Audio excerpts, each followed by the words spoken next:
Okay, stream should be up now.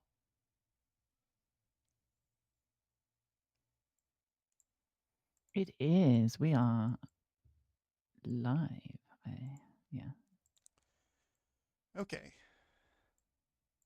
And I am recording. All is well. Okay. Time to lock in. Hello. Welcome to week 10 of the week 10 results stream of the Opus Magnum Weeklies 2025. I am your Hello guest and host. welcome. Everybody say hi, Kazian. Hi, Kazian.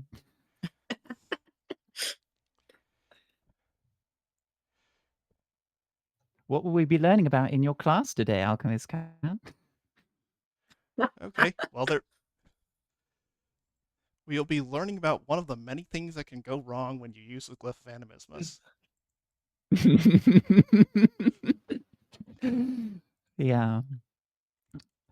Oh boy. Yeah.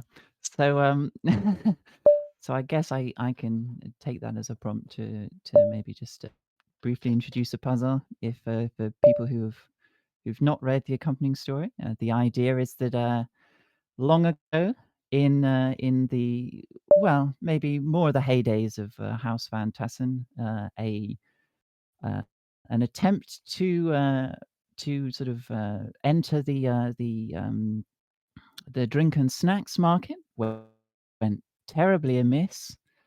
Um, without going into too much detail, and they became a laughing stock and were in disgrace. And the storyteller suggests that maybe this was the beginning of the end, and that maybe their demise should have been anticipated. So anyway, yes, this was designed as a Lexi puzzle, and because we really wanted to have Lexi as a uh, as a metric in this weekly. It's been a long time since we've had it.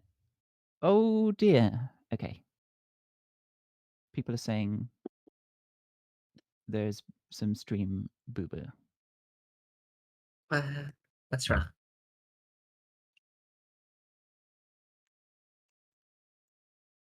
Okay, let me check.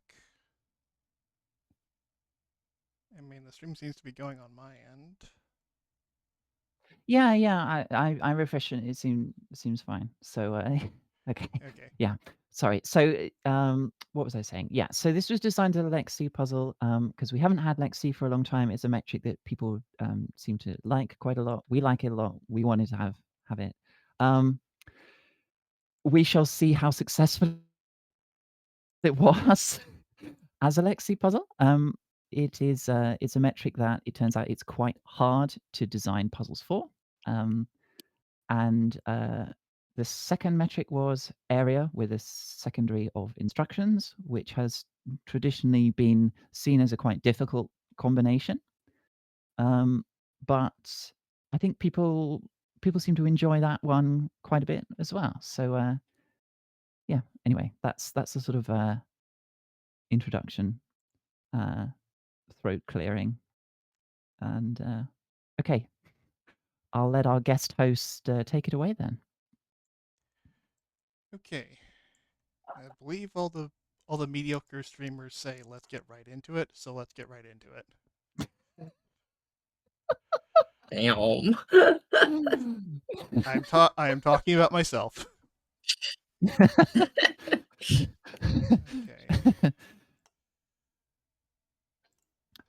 So we will. I think we will want to skip a fair number of souls. I think we want to start in something like 13th place actually. Okay. Then skip ahead we shall.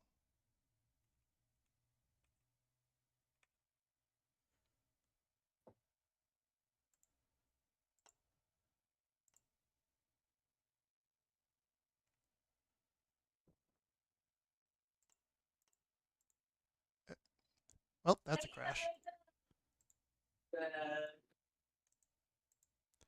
No worries. This is just me getting used to how the script works. I think I tried to delete a solution that wasn't in the folder, and Opus Magnum didn't know what to do. Yes, yeah. Um,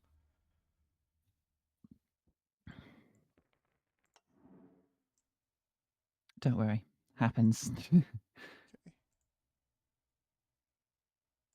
Yeah, this is 53 area. Foes. Yes.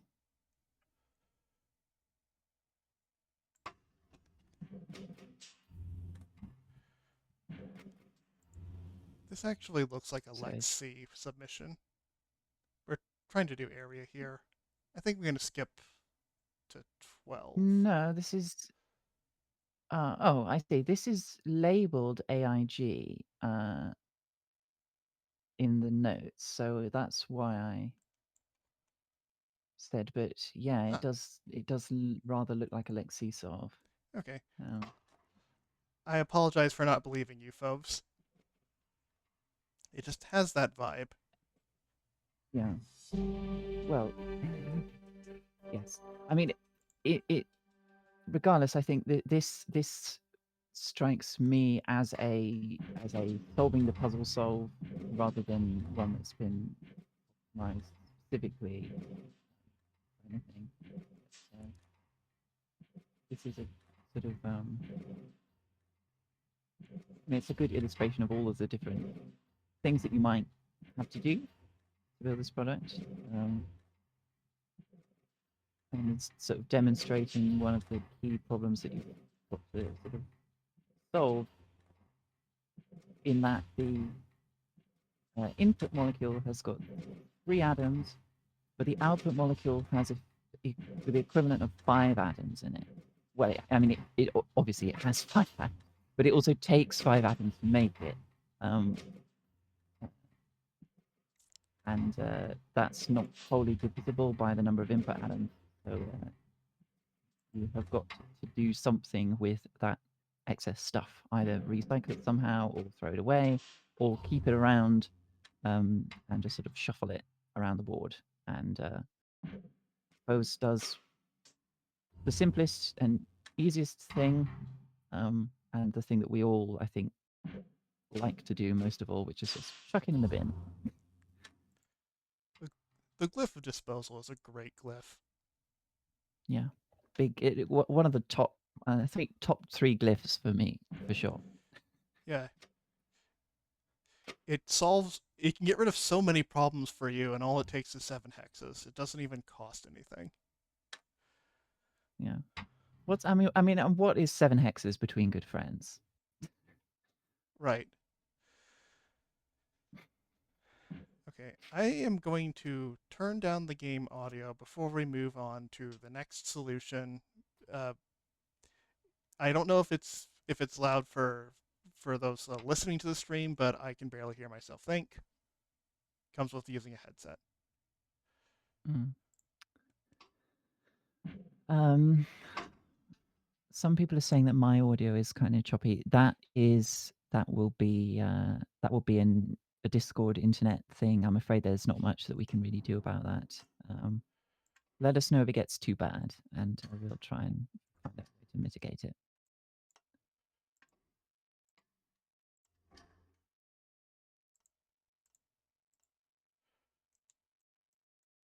Okay. Thank you for submitting, Foves. Yes, thank you very much. I think we want to skip the next one as well.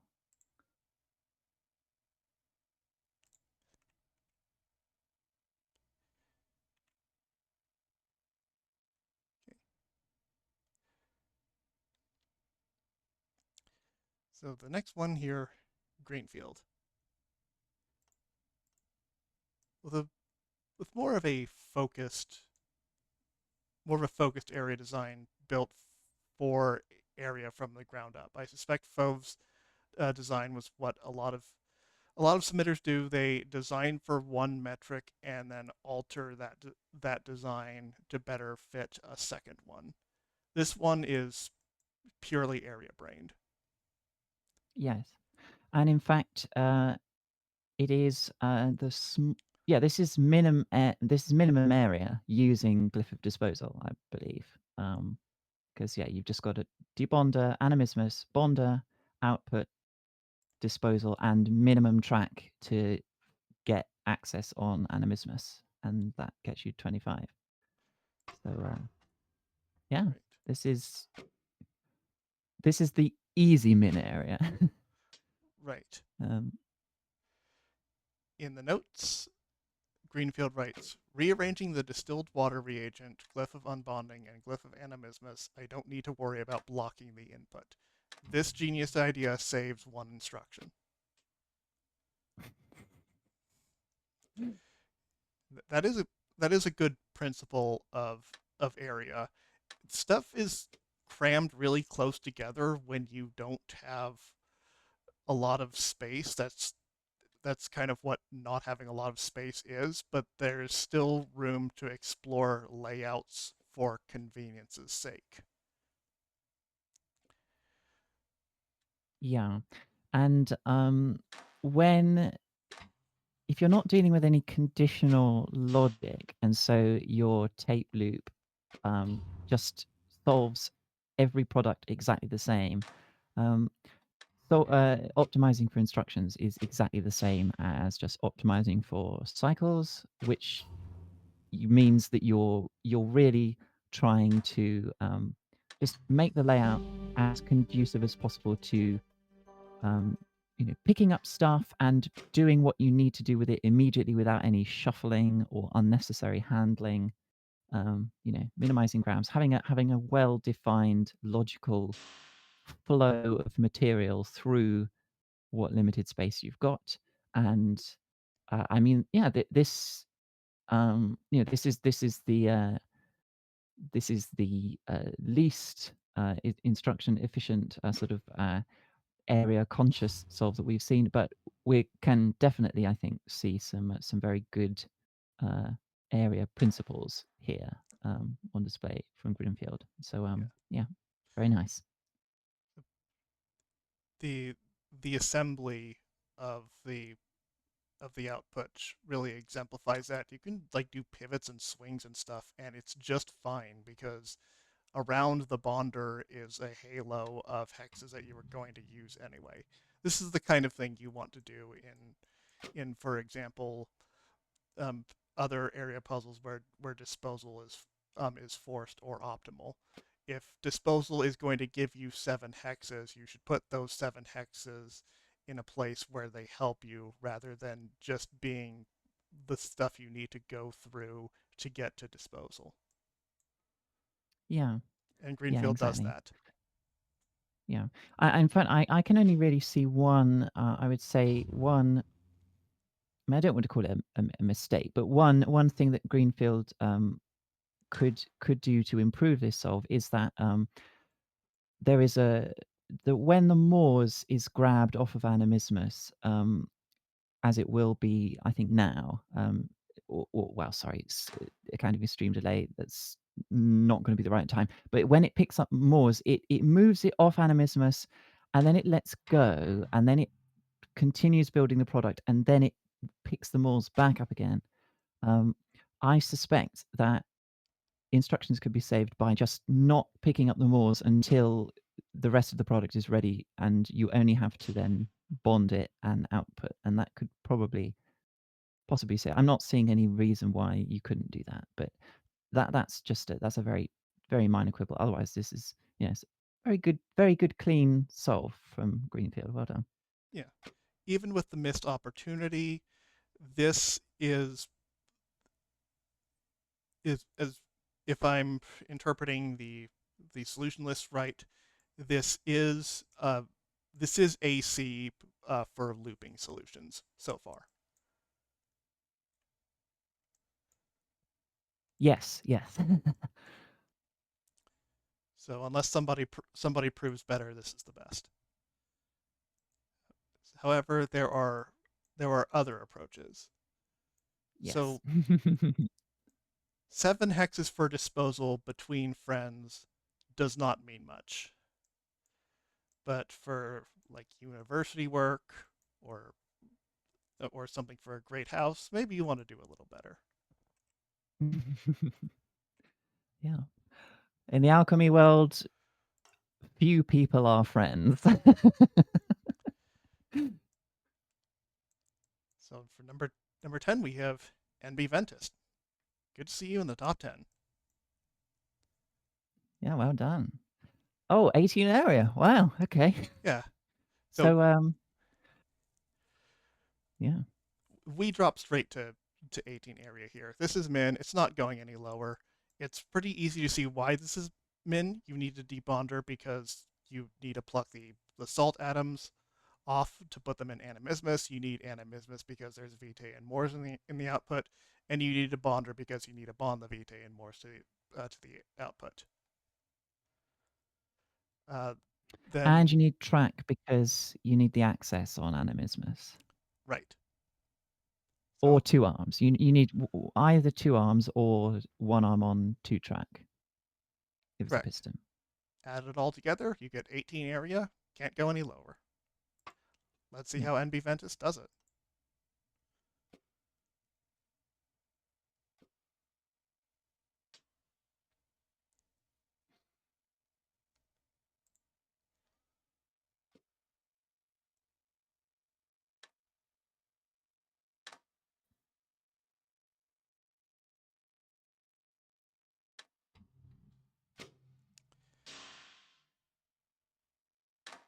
So as we're finishing building this first product, we will now see the problem which this puzzle poses,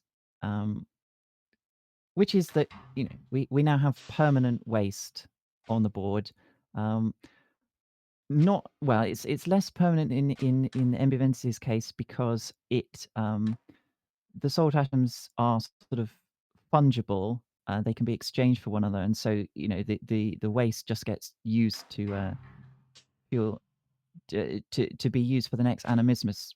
But the effect is still the same in that you now have permanent salt waste on the board that you've got to deal with while building the six products, and it's not necessarily obvious that it will be possible to shuffle all of the waste around while still being able to build six different products, because by the time you finish building the last one, you can expect that there will be 6 atoms of waste on the board, which is if the area is 18, that's 1/3 of your whole workspace is taken up with waste.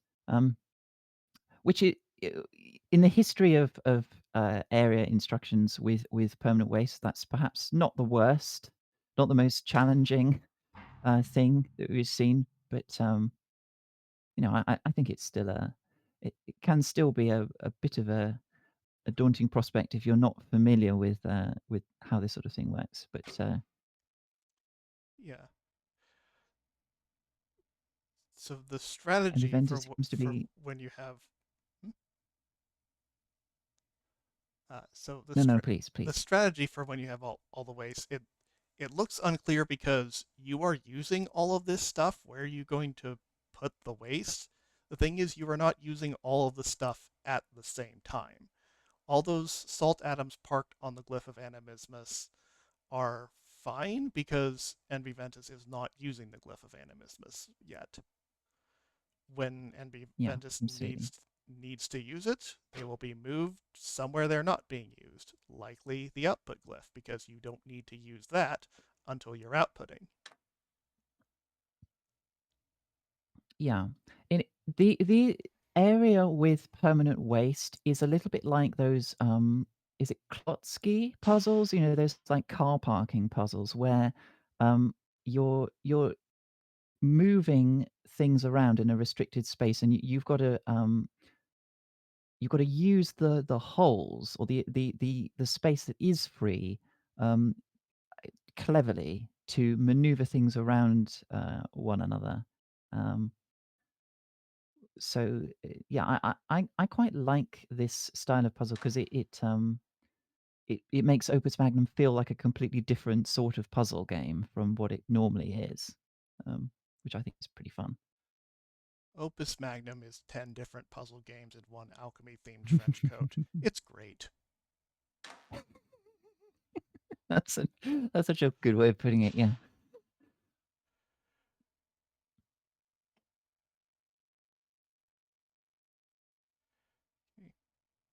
That was a stylish move there, making the animismus early just because the glyph of animismus outputs atoms in a different spot than the inputs, which is what most glyphs do, but in area that's less shuffling you have to do. And we're going to get the last output here. I'll speed this back up to normal speed. Yeah, because so Ambiventus is this solve is a 6p, so it is it's programmed all the way through. All of the products are handled slightly differently, and the reason for that, I mean, well, I can't speak to the logic behind the,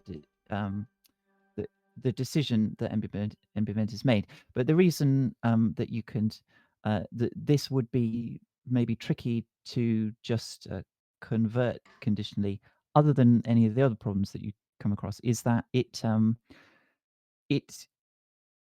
does not distinguish waste salt from useful salt. So some of the waste gets sort of recycled back into animismus. So there is no clear like treatment of waste that is distinct from useful material, which you would need. You might expect to have that distinction if you're going to build conditional logic in. Certainly, I can't think of a way that you would do otherwise. But yes, so we finished 6 products, 6 sold on the board. The machine cannot loop. Okay. I forgot to read NB Ventus's notes, and I'm going to have egg on my face when I read them. Fun fact, the very last animismus use was an accident. I was just trying to juggle salts. Tested, and it crashed, and was like, well, better account for that. I really liked some of the pivots I did, especially the first one and near the end. We like everything about your solution, MB Fentist. Yeah. Congratulations on Yes. getting Min, and this was good. This was fun. Marbles game good. Yeah. Well done. 10th place. Okay. Next we have, I believe, a host solve. Oh yeah.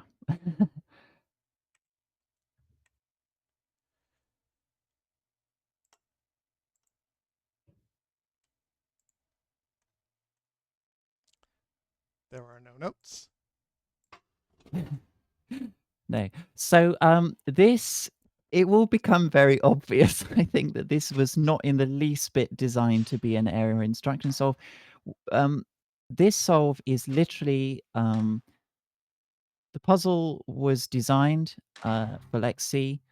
I thought, oh, I wonder if area will work. I opened this solution file. I put min glyphs down in just whatever arrangement seemed vaguely sensible, and then I just programmed it, and then it was done. I didn't do any optimizing, any serious thinking about layouts. As it turns out, this is probably the worst layout possible.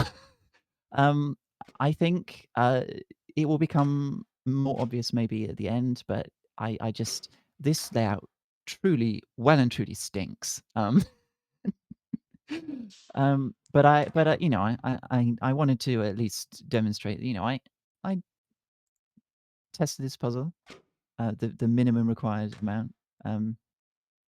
But yeah, so I did this, and I was like, okay, I want to see what this looks like with it, people actually optimizing it for instructions.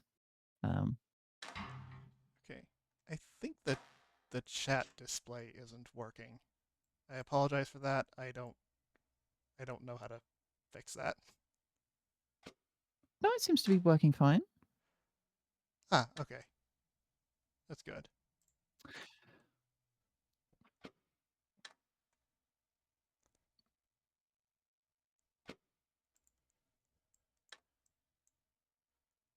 Yeah, so you can see now, like, I've bonded Moors to 2 salt. Like, why the hell have I had to do that? It's because this layout traps the like, animismus is so disjoint from the rest of the footprint that it's really hard to pass material back there. And just this is so much shuffling. It's so bad. It's like, yeah, absolutely ridiculous. Um, totally nonsense. Not optimal at all. Don't do this. So I think the lesson here is that solutions higher up than this one will have less shuffling. Also, Yes, and absolutely. Ventus, you say worst possible layout, still faster than mine. I think we can blame that on a combination of still learning all of these wacky metrics and the fact that you are doing this after your like 70-hour work week or however long it is. You keep mentioning it in chat that it is stealing all of your brain. I just Yeah, hope you yeah, are still having fun with Opus Magnum because that's what we're here to do. yeah, absolutely. I like this. Like when I say this is like worst possible, it's absolutely not like meant to be like a comparison to like to everyone else. This is I feel like this is just like the worst that I could have the worst that I could have possibly done. Like I was still like trying to program cleanly and stuff. And yeah, I mean the headaches are all in the last. Like the last product is what forces like bonding this salt together and everything. And it's just totally unnecessary. There's so much better that you can do. Um, yeah, Inspiring glad every you're having fun. inspiring. Every area layout is bad in its own way.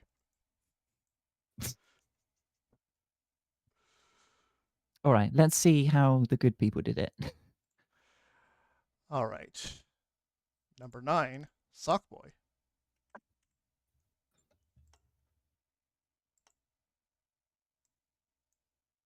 Brought to you by the letter P. There are no notes.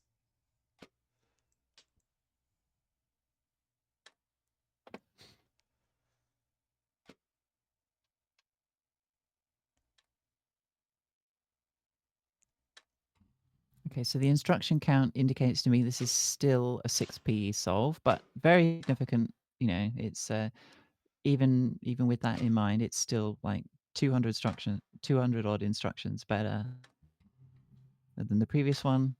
Um, and yeah, we can immediately see that this layout is just so much more convenient. Having the product go around the arm and the arm in the middle is just so much better. It gives you so much free space. Like the output glyph is like you were saying earlier, Kazian, that like if you've got the glyph for disposal, it's like force, 7 forced hexes. You might as well use them. Well, the output glyph is also forced hexes. You might as well use them. And having them around the arm, as it turns out, is just very, very convenient. Yeah. There is a cool bit of input suppression going on here that I think is partially enabled by the position of the glyph of debonding. Although, Mm. so I'm not sure the exact reason the um, input suppression is going so well, but it is. You can see that a lot of that waste salt is going right back onto the input until another input is needed.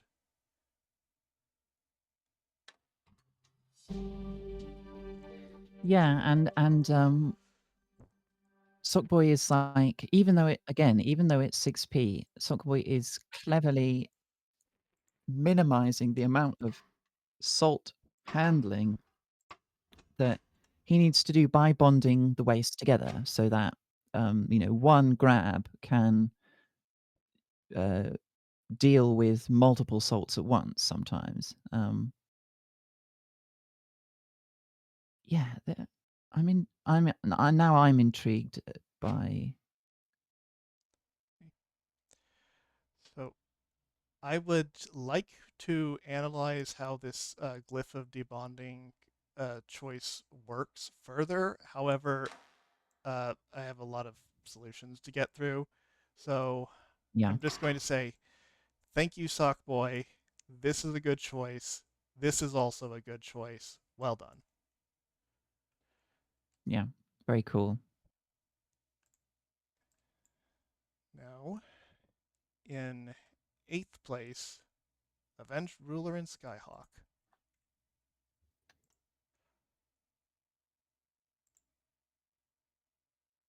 So we have a big drop in instructions. This is because this is 1P. Every every output is going to be handled in the same way. Let's see how that works. Uh, I'm going to read the notes. Well, it somehow works. The solution is absurdly complicated in ways that are not always obvious. Just to name a few. Atom ordering is very specific. If you mess up order, you can end up without suppression when you need it. This also applies for where atoms go at the end of a given product, which leads into the next point. Intended atom locations at the end are all pre-planned and done in such a way to facilitate the above. Solution has to be designed for no atom cycle and with atom cycles, which creates a minimum of 2 distinct paths. It would be impossible to list them all, but if something looks unnecessary, it is probably for conditional logic. Additionally, due to the atom ordering, 2 outputs had to be done to ensure proper outputting on all cycles. Oh, and name is in reference to an old version of the solve where we had a 4-atom salt thing. It ended up changing, but the title is staying. So as an illustration of what Avenged Ruler means, because Avenged Ruler wrote the notes, uh, there's a bunch of pivots on nothing, grabs on nothing, moving things back and forth to the same position they were just in. This is all to handle the 6 separate cases of the 6 possible quantities of waste salt on the board. Oh dear. Yeah. Yeah, and from the notes, and just by looking, I think I'm right in saying that a lot of that is necessary because they are choosing to use the input glyph, so suppressing the input to use as storage space. But obviously, you have to, if you're going to suppress the input, you have to make sure that you don't accidentally unsuppress the input when you are counting on being able to use that space later. Um, so yeah, you have to. Um, there's a quite sophisticated chain of dependencies that you have to satisfy in order to do this kind of thing. Um, and I think it's a real achievement. I think that that the two of them got this work. I forget which, because I think Avenger and Skyhawk tend to sort of do one metric each as a team. Was it Avenger Ruler did this one, and Avenged Ruler it wrote the notes. Does not. yeah, okay. I would assume that that means Avenger Ruler did this off, but in any case, the I'll just refer to them as a team. But I think this is a real testament to dedication and very, very commendable. You solved, I mean, the puzzle already asks you to solve some inherent problems, but uh, getting this all working required solving a whole bunch of others. Um, and yeah, I think it's Yeah. a very well done for getting it going. So a bit of a subtle area theory thing that I want to bring up in the context of this solution specifically is that there are 2 pistons. These are good for a cycle secondary. The disadvantage of having two pistons rather than one piston on 2 track is that the operations they can perform are a bit less are a bit more limited. So you cannot, loosely speaking, you might want to just slide something sideways, but you need a track to do that. So it's particularly impressive that the limited operations that Avenge Ruler had here still work. Also, Yeah, satisfying yes, salt very. ring. I like this. Yeah, I mean, yeah, although that's beautiful. That's absolutely gorgeous. Yeah, I was not sure that 2 arms could actually be done, um, in a 1P. So I mean, I knew it could be done for a 6P, but I was not in the least bit sure that anyone would be able to produce a 2-arm 1P solve because it seemed so much more difficult to me. And that assessment was correct, but I obviously underestimated, the dedication that, some of our solvers have, and, yeah, it's very nice to see. With all that in mind, let us move on to number 7, Ebanov.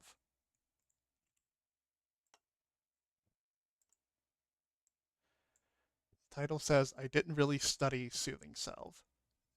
So, for reference, Soothing Salve was a previous area instructions puzzle with a similar premise as to this one. However, the waste atom um, was not salt; it was Moors. Yeah, I'll start. um, I'll start reading the notes.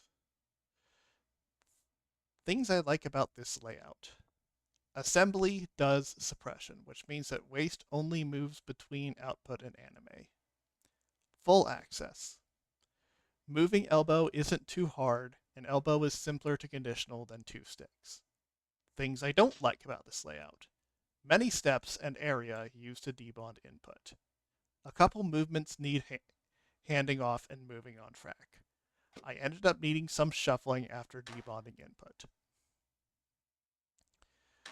So full access. This means that the gripper can touch both ends of the glyph of bonding and both ends of the glyph of debonding. This is not always required in area, and when it helps for it not there not to be full access, that usually makes you groan. In area instructions, it seems like a pretty good idea to be able to touch everything because you want to do fewer operations.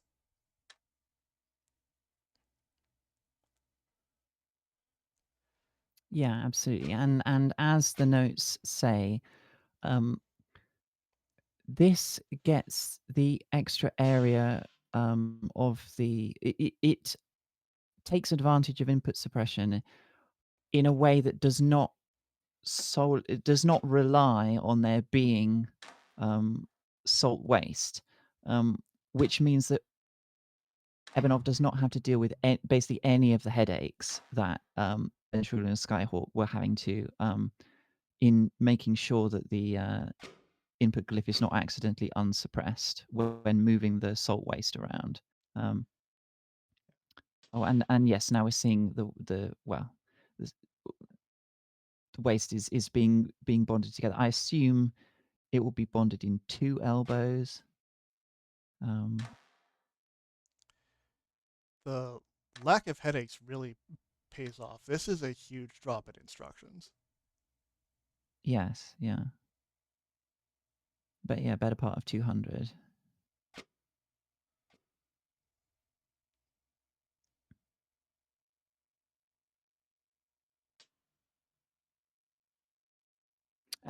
But even having said that, we can still see that there are quite a lot of for if we think about like the minimum number of grabs that you would need to build the product, um, there are still quite significantly more grabs than that happening in one tape loop. And the number of excess grabs is normally a very good heuristic for how efficient an area solve in particular is, um, because it pretty obviously corresponds directly to unnecessary handling.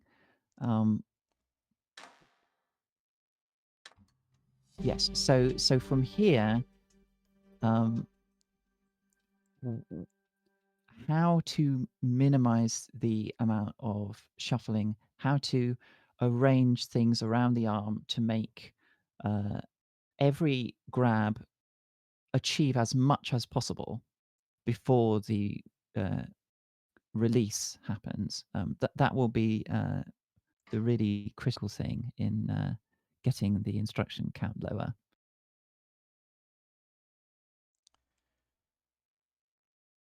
To see more of that, we'll move on to the next solution by Mr. Puzzle, the team of RPO and Mr. Puzzle.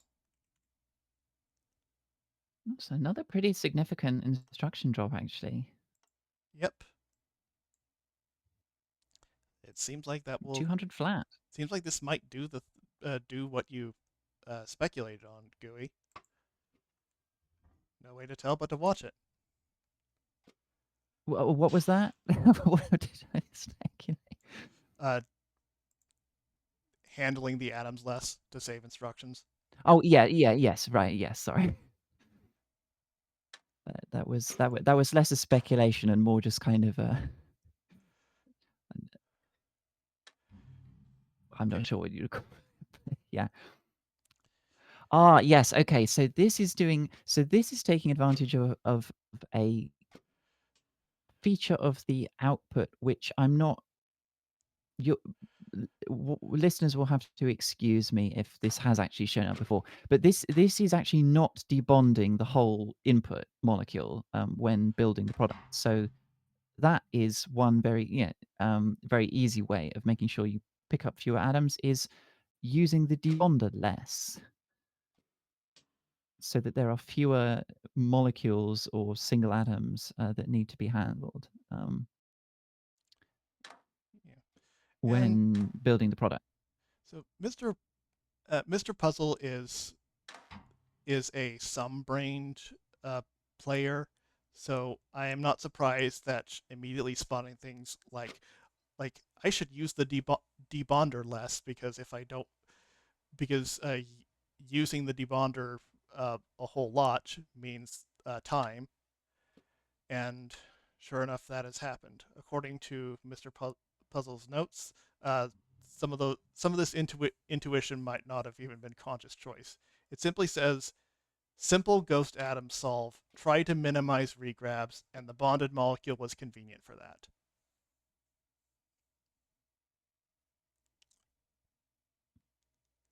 A very satisfying instruction count.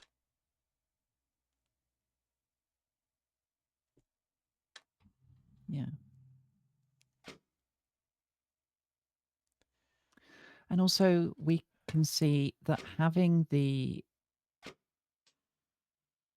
input on the opposite side of the debonder from the arm means that the input doesn't really get in the way either. This does not make I would not say that this, compared to any of the other solves that we've seen before this, I would say this actually makes very little use of input suppression relatively. Like it uses it a little bit, but it's certainly not the where the majority of the waste gets stored. And yeah, the glyphs around the arm are perfectly sufficient, and having the input out of the way just seems to make building much more convenient as well. Yeah. So input suppression is a flashy and cool piece of area tech which you should use when you don't have any other space to use. But this solution has other space to use, so it can get away with not arranging it.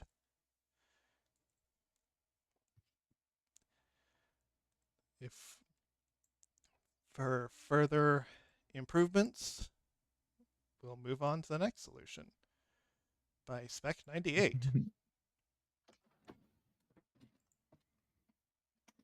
who was just pointing out in the chat, incidentally, that 200 instructions is what the winning, well, the first place solve for Soothing Salve that we were talking about earlier was. It was 200 instructions. So by that measure, this puzzle is significantly easier, possibly, than Soothing Salve. Although it should be pointed out that that was not the lowest instruction count for Soothing Salve, because Shadow Cluster had a 0th place solution that I can't remember what the winning margin was, but got it a fair bit lower, I think. But yeah.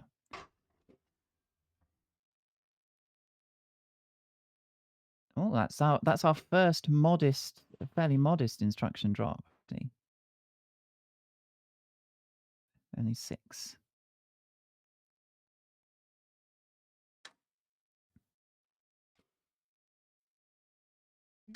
And we're seeing the economized debonding. I guess that's what I'll call it. But we do have input suppression this time with the first waste salt. If it's done with the first waste salt, then you can guarantee that input is suppressed for um, every subsequent uh, output. So that probably saves on conditionality somehow. Yeah.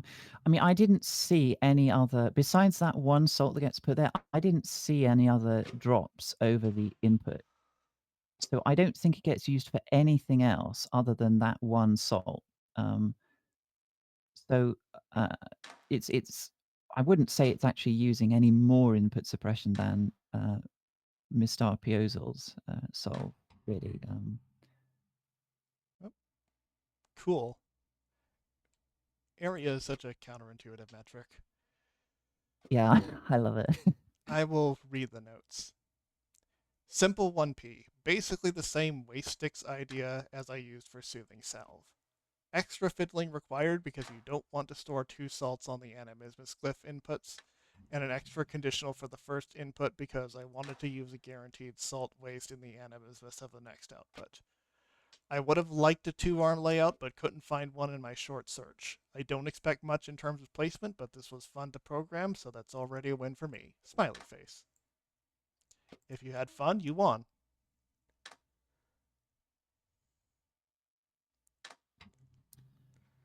I'm a bit curious. I may be imagining it, but I believe that I can. There is a. I mean, I have to assume I'm mistaken, but to my eyes, it looks like there's an unnecessary grab drop on the vitae. Yeah, when it makes the vitae, it looks like it pushes it away, drops it, then grabs it, and then pulls it up. And I'm not sure why it does that.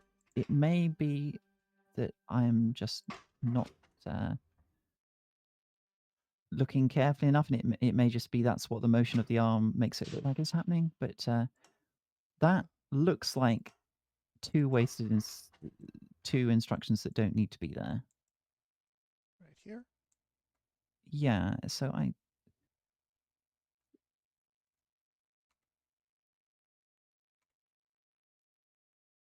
Oh, right. I see. No, my apologies, Specnania. That's just me not appreciating the subtlety of your solution, which you did point that out in your notes. Yeah, sorry, that's my mistake.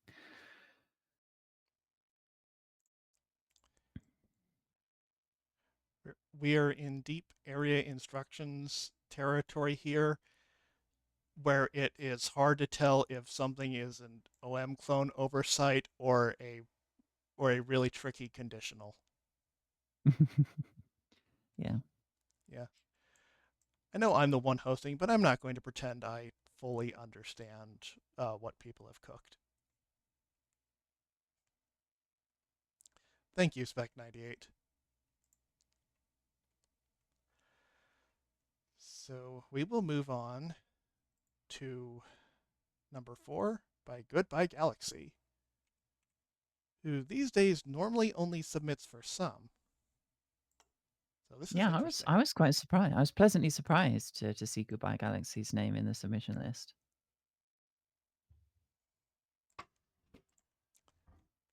The notes simply say, do I love area instructions, or do I just love area puzzles with non-dubious min?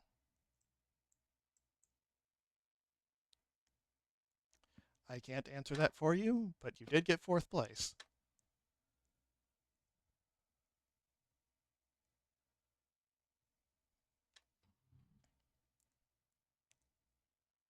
This layout looks very familiar. It looks exceedingly familiar, in fact.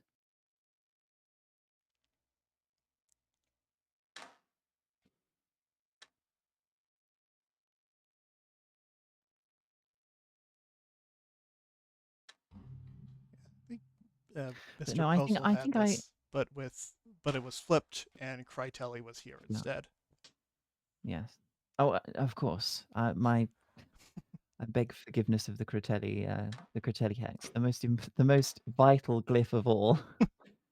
um, but yeah, I think I agree. To be honest, with Goodbye Galaxy's sort of query, I think several people told me that they liked this puzzle specifically, even though historically area instructions has been one that where people have sort of, I mean, I think people have actually enjoyed area instructions historically, but they also like to kind of throw up their hands and say, "Oh no, it's so hard."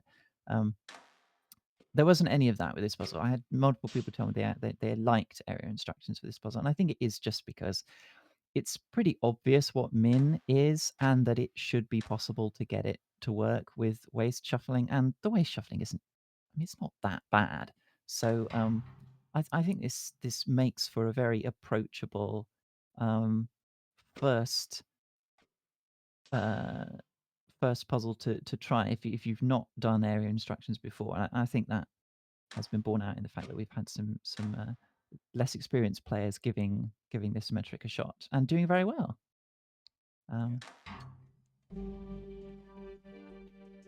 but if it sounds like I don't have much to say about Goodbye Galaxy Solve, it's because I don't.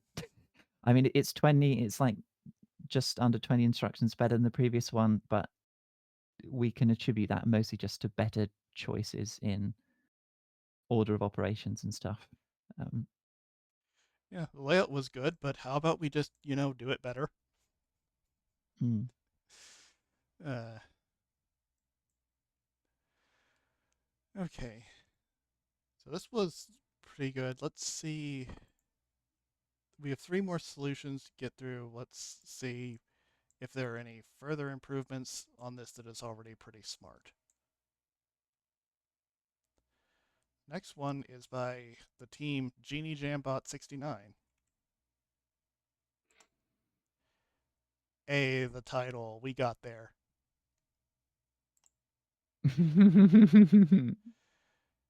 Okay. So we have the layout once more, but Yeah. with one fewer instruction. Oh wow. Yeah. So if, Just squeaked into top 3. Well done. yeah, if you want me to explain where that saved instruction came from, um, I'm gonna need like 6 hours, and we don't have that much time. Yeah.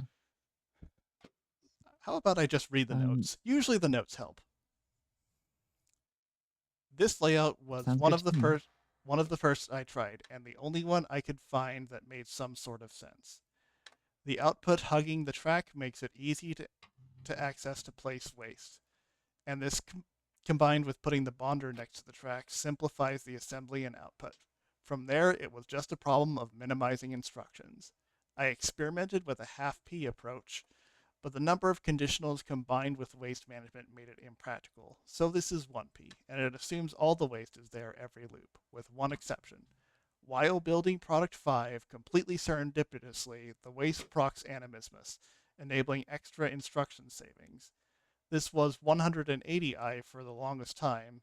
Then, after spending 2 days staring at this, I managed to save 2 instructions. I don't think it was worth it. No, it was worth it. It definitely was.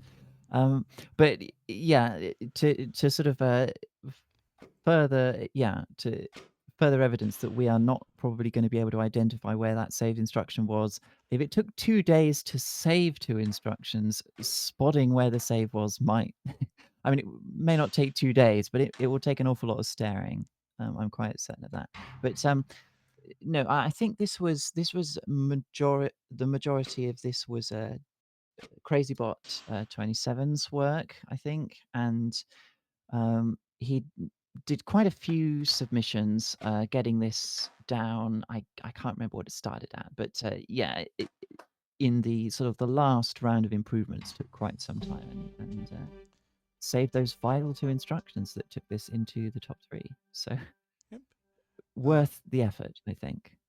So the list says the first version of this AI slop was 186, then it got to 182, 180, and finally 178.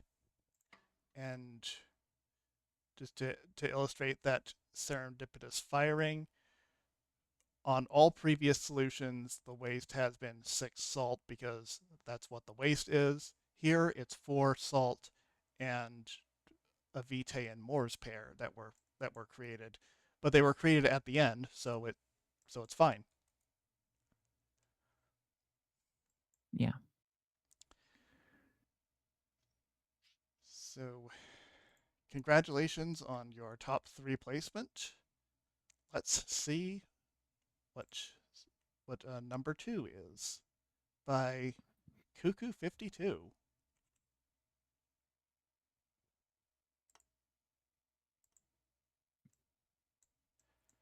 We have method layout again and Cuckoo 52 naming convention. Let's see it go. If only you'd spent another 2 days on this crazy bot. For another 2 instructions. Well, no, it would have taken a bit. Maybe it would have taken more because you would have needed 3. But the ever mysterious Cuckoo 52 naming convention. Yeah. I So think, we've uh, converged on this layout and 180 instructions or so. It's a pile up. yeah, definitely. This this layout is, I think, just looking at it, it's very hard to find anything that could be improved about it, and just the evidence of the fact that yes, the top solvers have all converged on it. It stands to reason that we would be seeing relatively minor, that we could be seeing relatively minor improvements from now on to first place.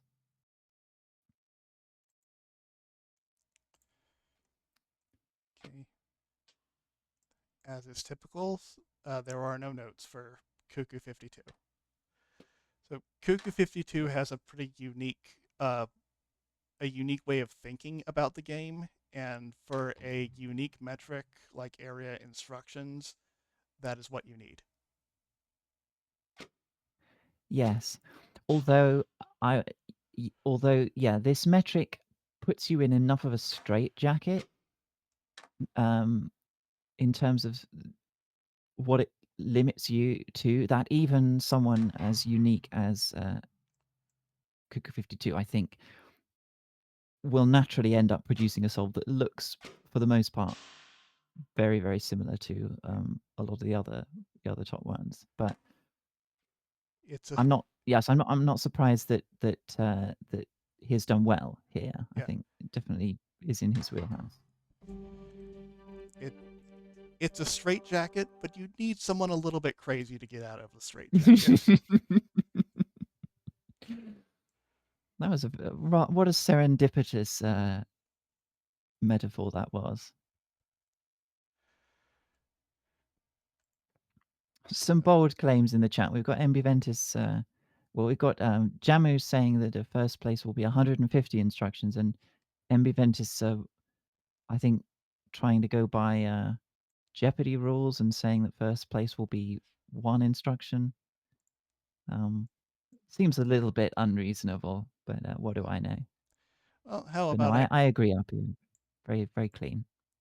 okay. Well, in a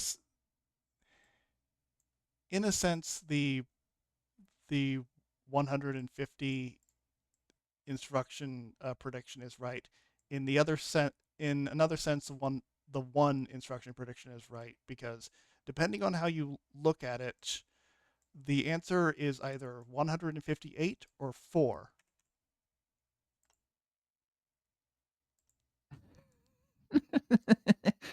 Oh, did I should have seen that one coming. Should have seen that coming a nautical mile away.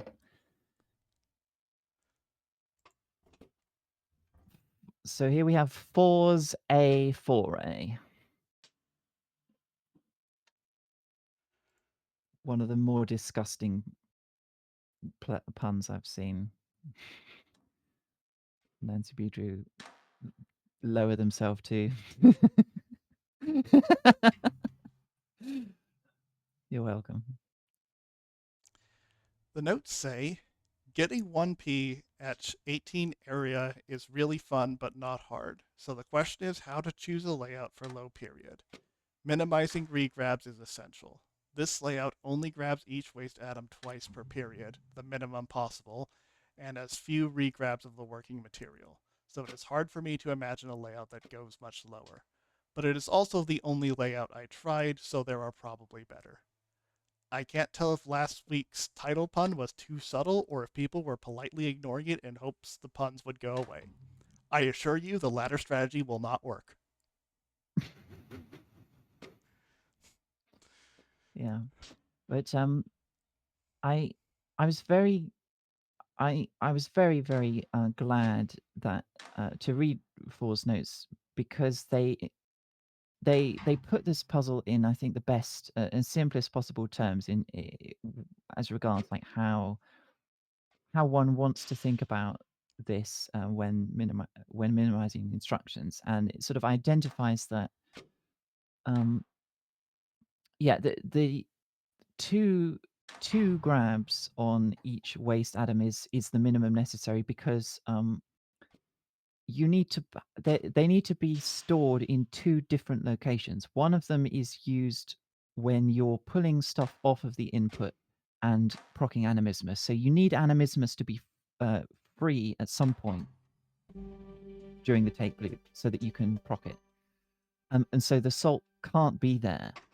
Um, but then you also need to use it for storage at another point. So the salt has to be put there and taken off there. And so that necessitates 2 grams minimum. I think that's sort of the simplest way that I can think of to sort of justify that claim. Um, and yeah, And that that may be the theory of the claim. The practice is pretty well supported given the margin of victory. Very well done for.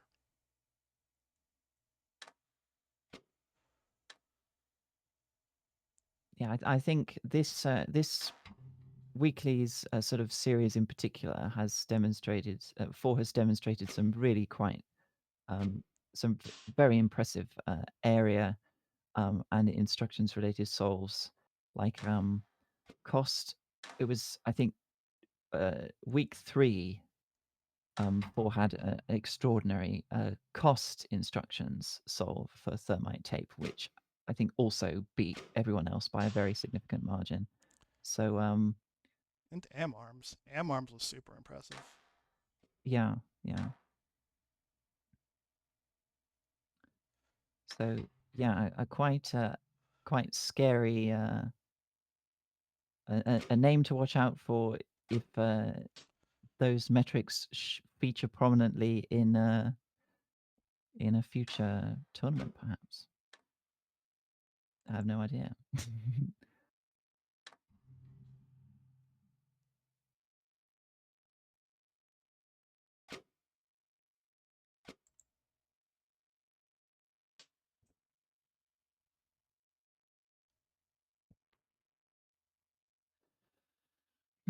Yeah, so there is some discussion in the chat about how this layout is very subtly different from some of the others that look very similar to it.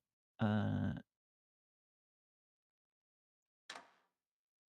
yes, in the relative position of animismus to the debonder, I think is different, meaning that I'm just reading what Spec 98 has put here.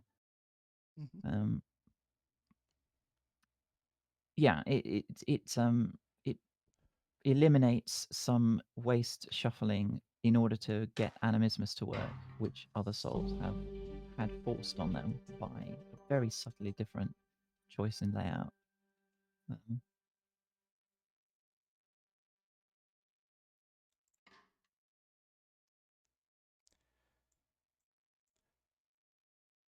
Very, very good solution. So we are out of area instructions submissions to show. I'm going to move on to the next, which mm. is Do you Lex mind if we C. take a yes? Do you mind if we take just a very brief break before we move on to Lexi? Sure. Okay, splendid. See you in a little bit, everyone.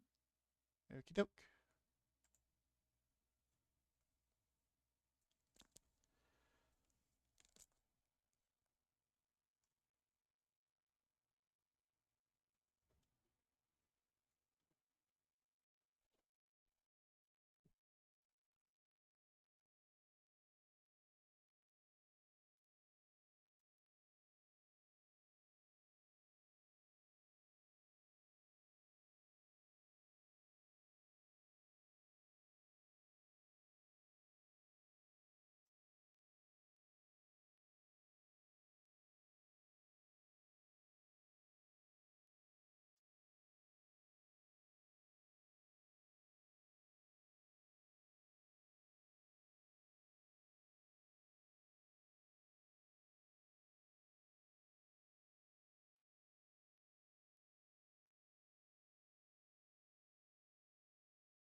Hey, I'm back.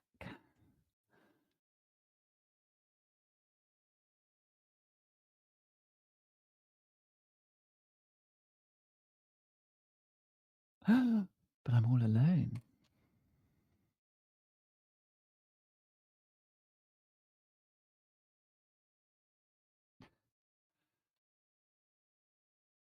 Now, I don't think that statement is true. Hi back, I'm Jamo, says Alexinomi. That's not the Jamo that I know and love.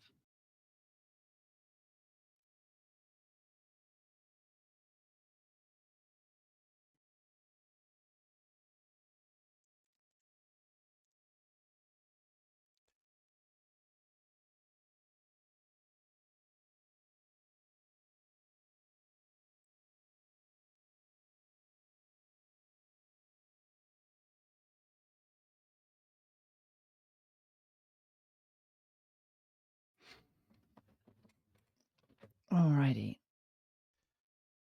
Hmm, welcome back.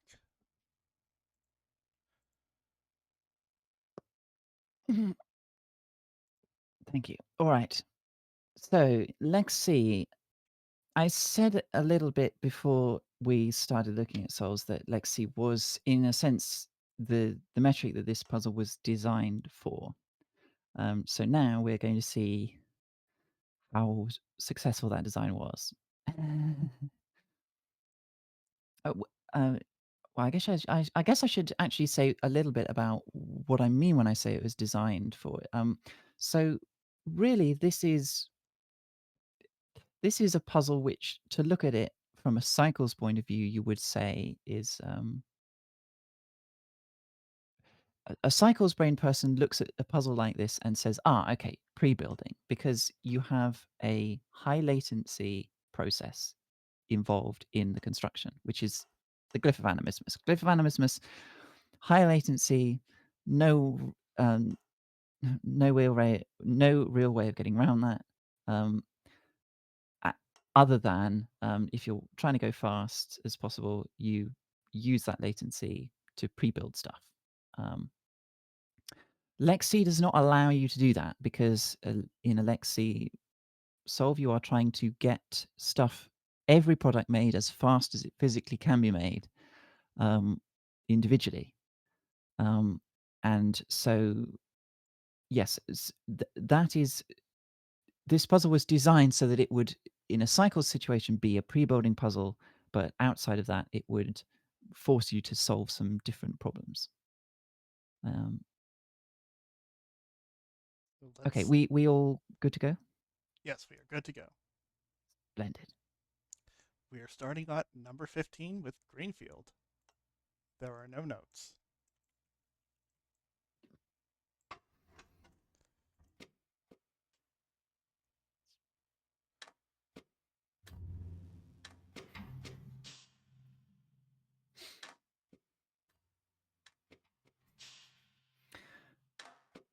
Okay, so from the, in case people haven't seen the explanatory notes about the LexC metric, to reiterate, this is LexC is time taken to build the first product with ties broken by time taken to build the second product with ties broken by time taken to build the third product, and so on out to infinity. And it's notated where the numbers in the metric indicate the interval taken between the previous product and the one in question, starting from a cycle of 0. And if numbers are in brackets, that means that the solve enters a looping state, and the numbers in the brackets give the output intervals in the state. So Greenfield solve outputs its first product on cycle 27, and then in outputs every 23 cycles thereafter. And I'll show you with the cycles counter here. 27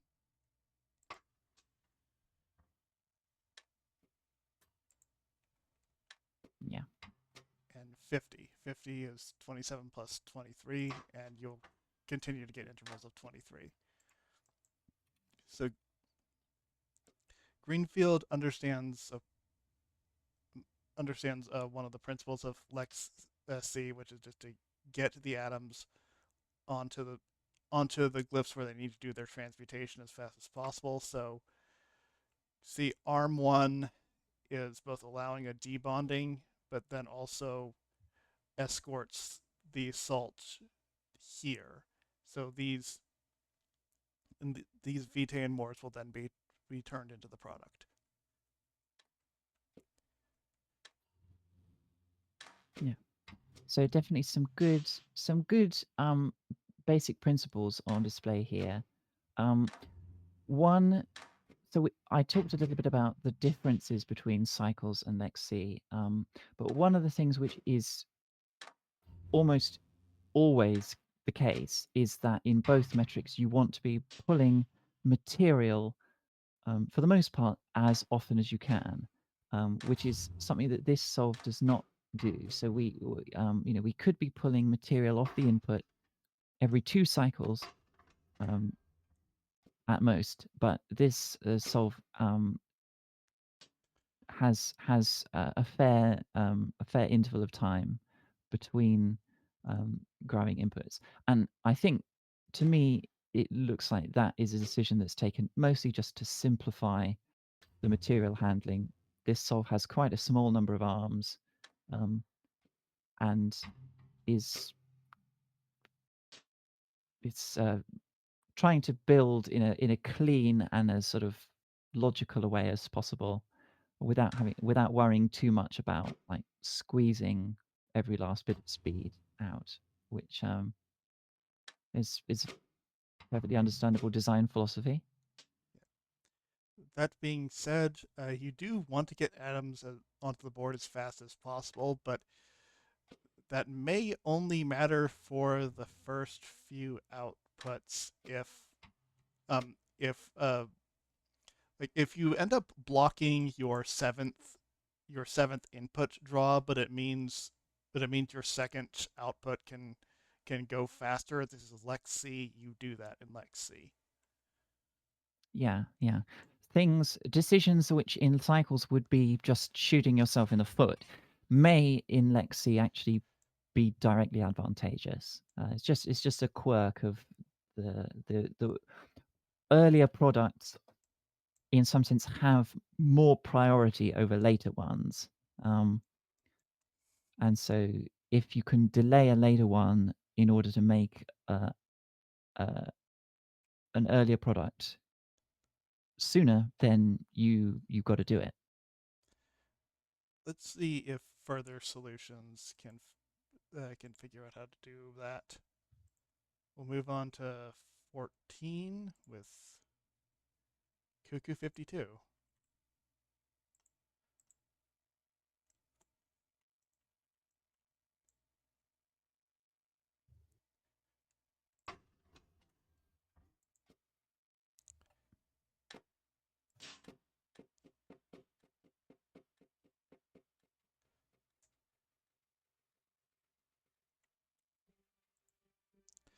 So this is what we meant when I said that Cuckoo 52 thinks about this game in a unique way. I just, yeah, this is gorgeous. I mean, I this intricate ladder structure that gets built with with complete, these are completed products in. Um, there is no, as far as I can see, there is no necessary reason why this structure has to be. I mean, it allows you to keep material moving, I suppose. But Kuka 52 has a completed product a long time before he chooses to put it on the output. But I think, I mean, this just is delightful. I love this. I love this so much. What is that? Yeah, that, oh, the garbage on the end. Oh, that's just so delightful to me.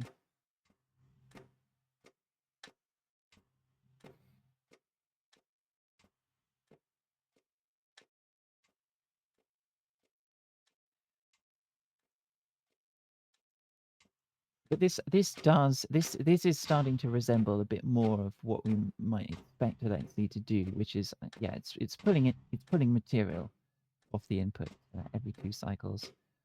It is just, in my opinion, deliberately deciding to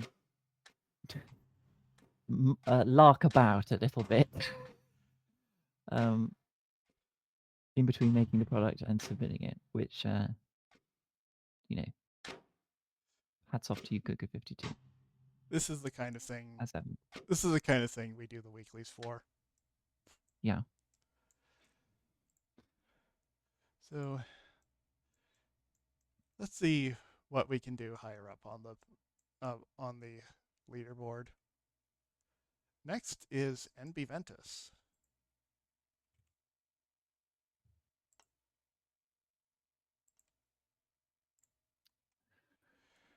The notes say my Lex C solve, aka a slight modification to my speed solve. Yeah, so Ambiventus, I think, was maybe the second or third. We had the speed solve metric for this puzzle. The unofficial speed solve metric was I don't want to say hotly contested, but it was contested this week a little bit, and Ambiventus is one of those producing solves as fast as possible, and yeah, so this is just a modification of that. Um,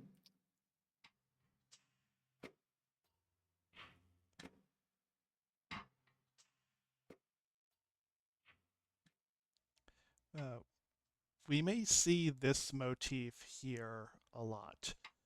double duplication and then calcification, because this elbow of the output looks a lot like the input, just with the colors swapped. So you use the color swapping glyphs.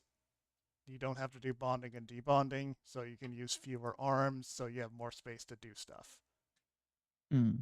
Yeah, and it sort of at first glance, it certainly it seems like it should be a, a, a lower latency process because if you don't debond and rebond anything, in particular, you don't have to do any extra grabbing, which tends to be the thing which introduces unnecessary latency, if there is any, into a solution. So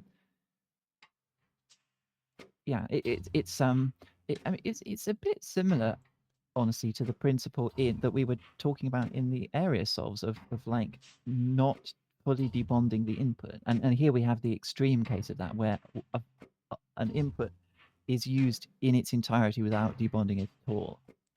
Yeah. We're not in area anymore. You can just spam all those glyphs you want to.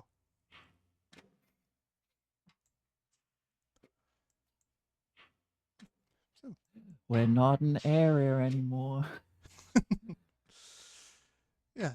Good work, NB Ventus. Let's move on to the next solution. Merculius. So Okay. let's hope the stream works when I load this one up. Yeah. So I'm going to copy paste this into the chat. It will go off the top of. Okay, I actually cannot put the whole thing in the Discord chat, so I'm just going to put as much as I can of this Lexi in the Twitch chat, so people can see, and I'll yeah, we'll see why this comes about. This is just NB Ventus. Mercurius interpreted this week. I think Mercurius is chomping at the bit for the shitpost week a little bit, and so decided to maybe have some good clean fun. Okay. So yeah, you can maybe see where this ridiculous long Lexi comes from. The most bizarre part of this Lexi score is not visible on the screen, in fact, because we can just see like 14s, there's some 10s, there's a 4 in there at some point. So there are clearly some like regular repeating processes that are happening, which are producing this weird repeating pattern of different latencies, or like different output intervals. And then there's that arm on the track, which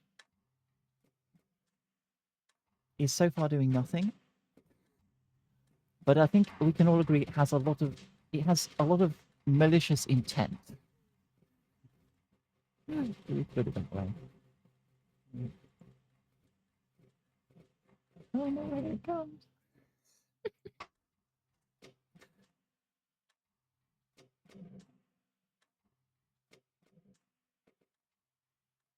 That sure is a nice input you've got there. What if I just pivoted it? Oh. So it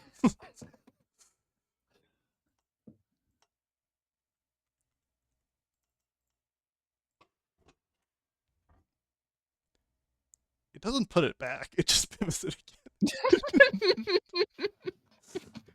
So oh gosh. Yeah. Yeah. As I No, was saying in the Weeklies chat, Lexi is a unique metric with a lot of like special considerations and properties, but the main thing you can do with it is buffer overflow the stream layout.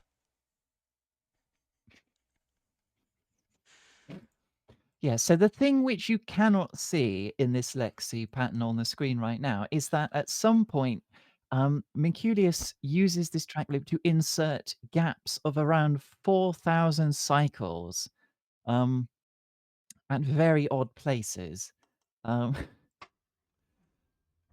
and he does this entirely so as to make the Lexi score as long and complicated as possible. Um, sorry, I'm like I've got tears in my eyes. I mean, I've seen this already, but just watching it in practice again is just so funny to me. Oh, yeah. Yeah, I think this part here adds. I guess you would call it an LCM to the Lex C repeating segment. It's so I think we were a little bit worried that the that because of the lower participation this week, it wouldn't be like as good. But this is this is gold. We've had a lot of solutions that are having fun with it. Yeah, no, this made me very, very happy to see. Like, you know, it got submitted, um, and like I'm immediately in the chat with the other hosts, like, what the fuck? What the fuck is this? Just yeah, immediate gratification. Um, Yeah. The notes say, uh, now I have made a longer Lexi solution, so this is my solution for Lexi. Thank you, Mikulius. Um, I think oh gosh, the fact that this fits on screen without the track loop makes me wish we had shown this without revealing the track loop, and then just at some point a mysterious arm had come from off screen and pivoted the out. Oh yeah, yeah. very very good comedy chops here from Mercurius. Thank you very much. So let us move on to number 11.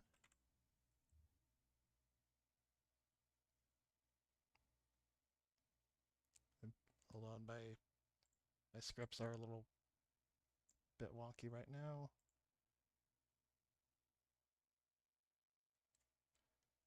Yeah, okay, Fovs.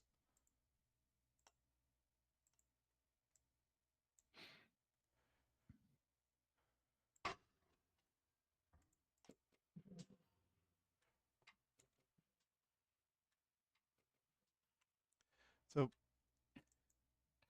here we're doing After that, a lot of what NV Ventus did, but more efficiently. So this is shaping up to be a good approach.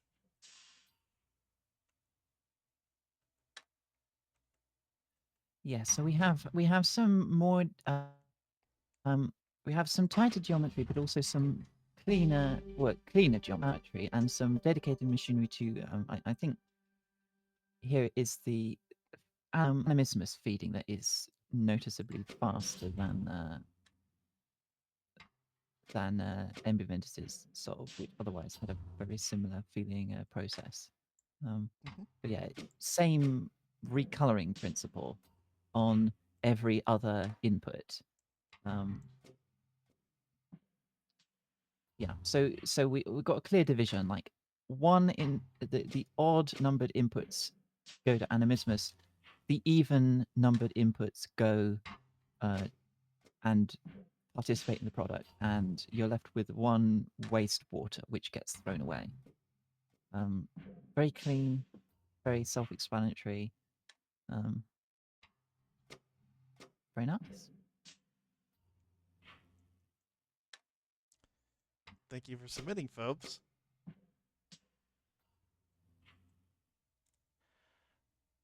Let's move on to number 10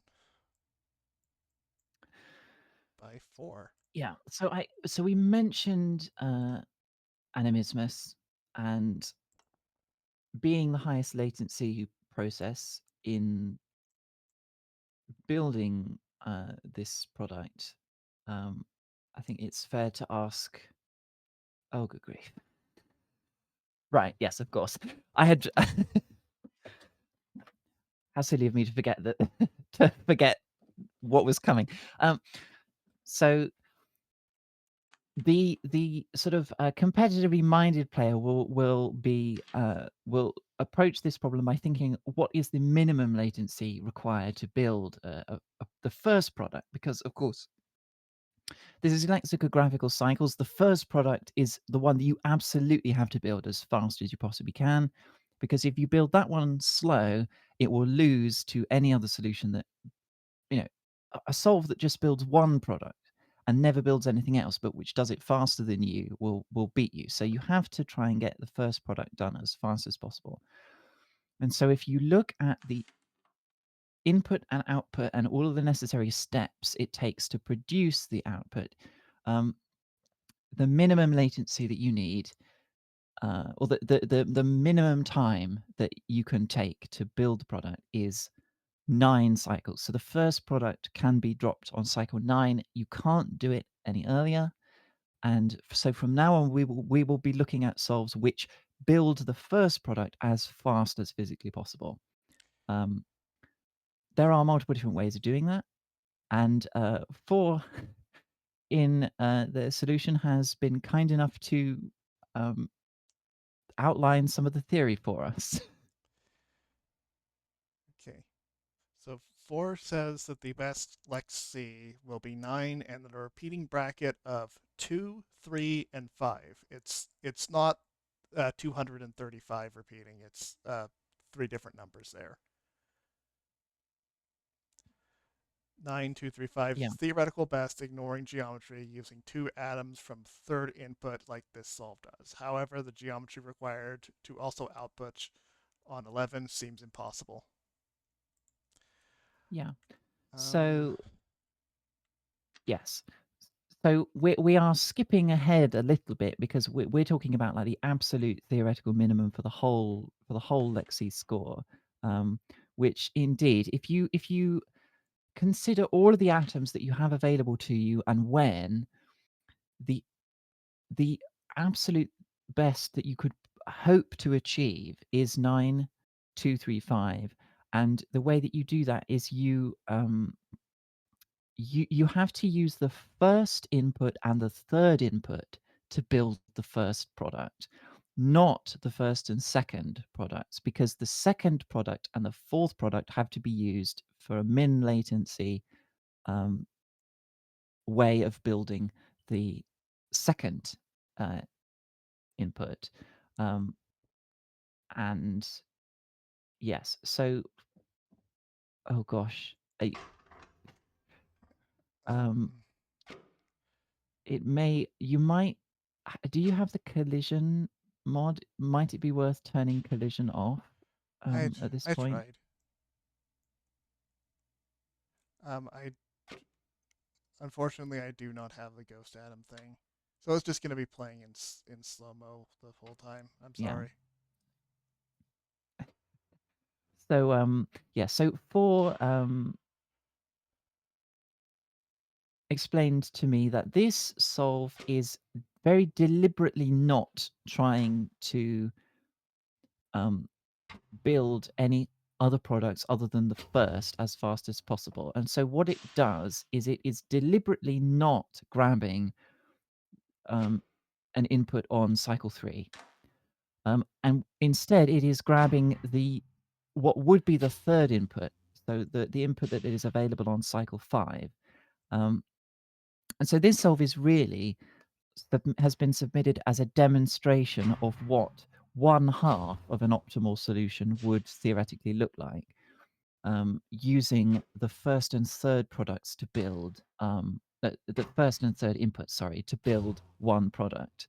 Um, you would have to find a way of getting additional machinery in here somehow to build a whole other product while this is going on. Um, and yes, just looking at this, that seems like it is a pretty intimidating task. But this is very this is very illustrative, very educational, um, and we're watching it at a speed which means we can absorb it Um, fully. so I'd love to study this further for Unfortunately, I don't think my potato is going to be very happy if I try. I'm. Yeah. I hope it's okay if I just move on to the number 9 solution now, which is by Pray for Mercy. Yeah. This is tied So on primary. Um, yeah. So this is tied on primary, so it goes to the secondary. Pray for Mercy does it a little bit more cheaply. It's not because of the whole bunch of glyphs of equilibrium; those are free. yes, a four solution had a fair number of pistons, I think, and tribonder and other things. So this goes into a simple every 6 cycle loop. I'm going to slow it down so you can see it. Fires the animismus. Gets the spare water that was thrown away in other solutions. Oh, that spare water actually does get tossed out. My bad. It does the Yes, but it's used to dupe. Yeah. it does the coloring, but faster. Yeah. So that extra water is the key. Well, it's a key. You actually don't need to do any recoloring in order to make the first product as fast as possible. It's entirely possible to not have any duplication glyphs in your solution at all and build a product by cycle 9. But going faster than that, it it turns out that duplication is a necessary process for if you want to get any closer to the theoretical minimum. Yes, but it's also not surprising that we're seeing it here. The main thing which it distinguishes all of these solves which have a first digit in the score of 9 is just that animismus is fired as soon as possible because you need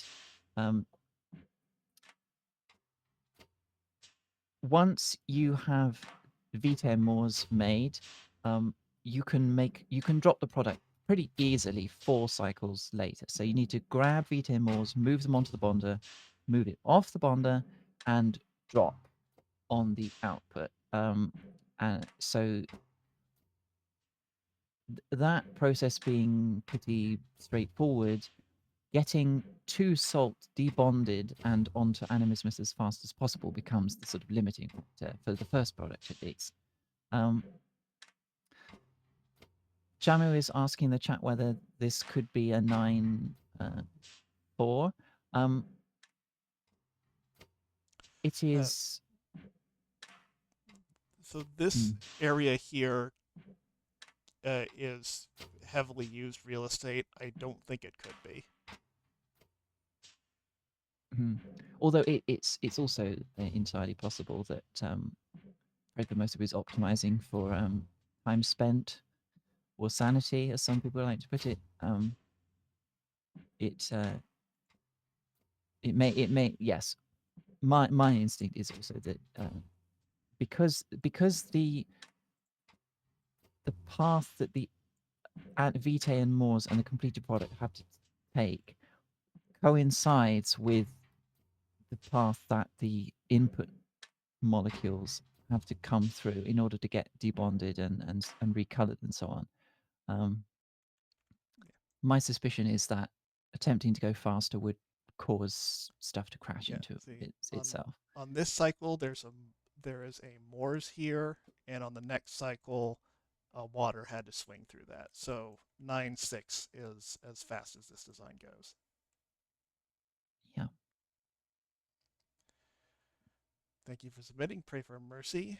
Let's move on to the next solution, which is also a 9-6 by Evanov.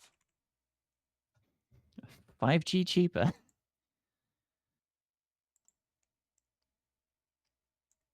So no calcification and duplication. Yeah, so this is what I was saying. So it's possible to do it entirely just using debonding and rebonding, and throwing away a salt instead of a water. and the reason this works is because you don't have to fully debond. You can, again, similar to the area solves, you can have a stabilized water that comes from the second input.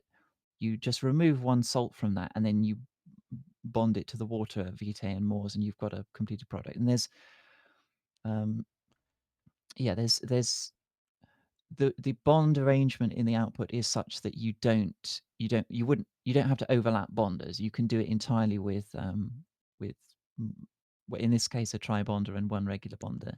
Yeah. You don't even need a tribonder actually to do this. Um, So to me, this is beautiful. It makes me think, well, that's just how you do it, isn't it? Like yeah, you, all having all the material there, and then it all just gets swept through the same area, and suddenly it's rearranged into the output shape and bonded, and yeah, that's lovely. just put all Very the just satisfying. have all the atoms in the places they're supposed to be, and then you swing them onto the bonders. What's so hard about this? Yeah. Yeah. Thank you, Ebanov. That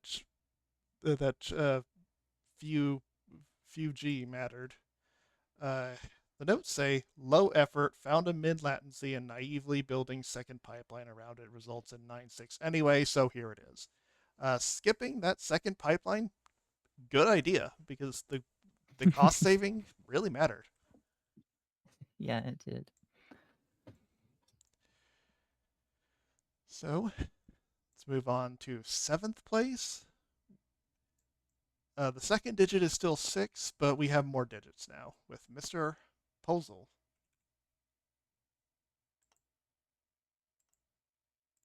Yeah, so this Lex C score to me suggests that we have got that other pipeline that Ebanov was mentioning that is speeding up a product some ways down the line.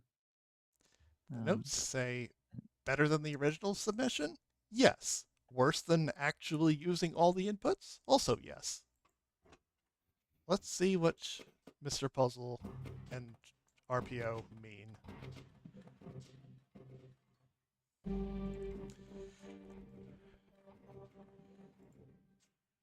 Hey, why is there a Tom and Jerry skit in my Lexi solution?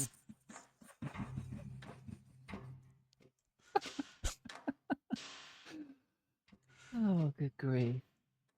Okay. Um.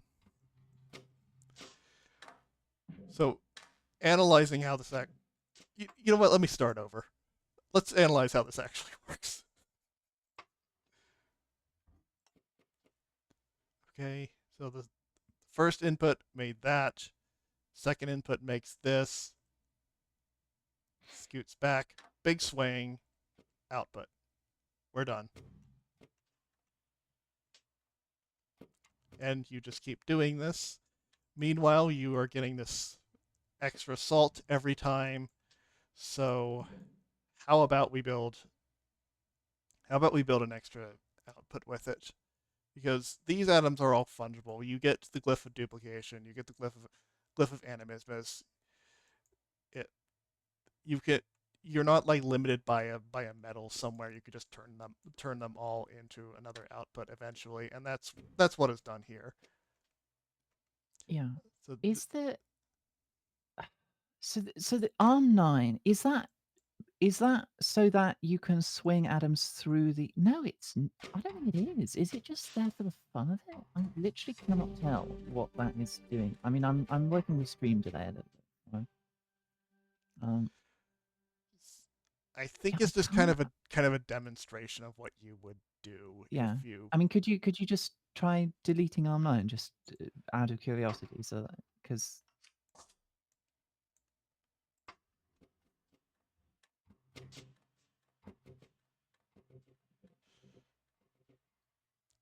okay, yeah, that no, no. Yeah, I think it's demonstrating that there is that spare input that's not being used that you could. I mean, yeah, you could have a third. You could have this has got one odd one out pipeline. You could feasibly have another odd one out pipeline and speed up the rate even more. Um, Okay. but instead, they make the you know, wise decision to get a little silly with it. The purpose of Arm 9 is to brighten my day. Yes. Okay. With that, I think I have the courage to open up number 6 by Sockboy.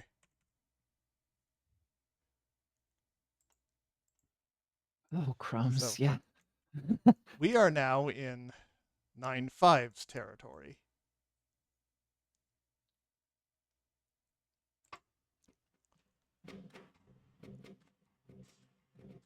So something that happened in the set, people may remember from self-pressurizing gas, is that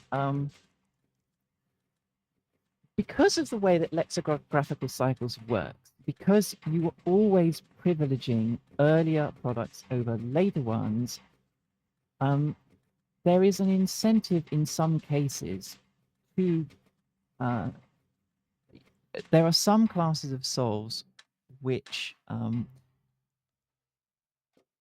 in other contexts, would be termed.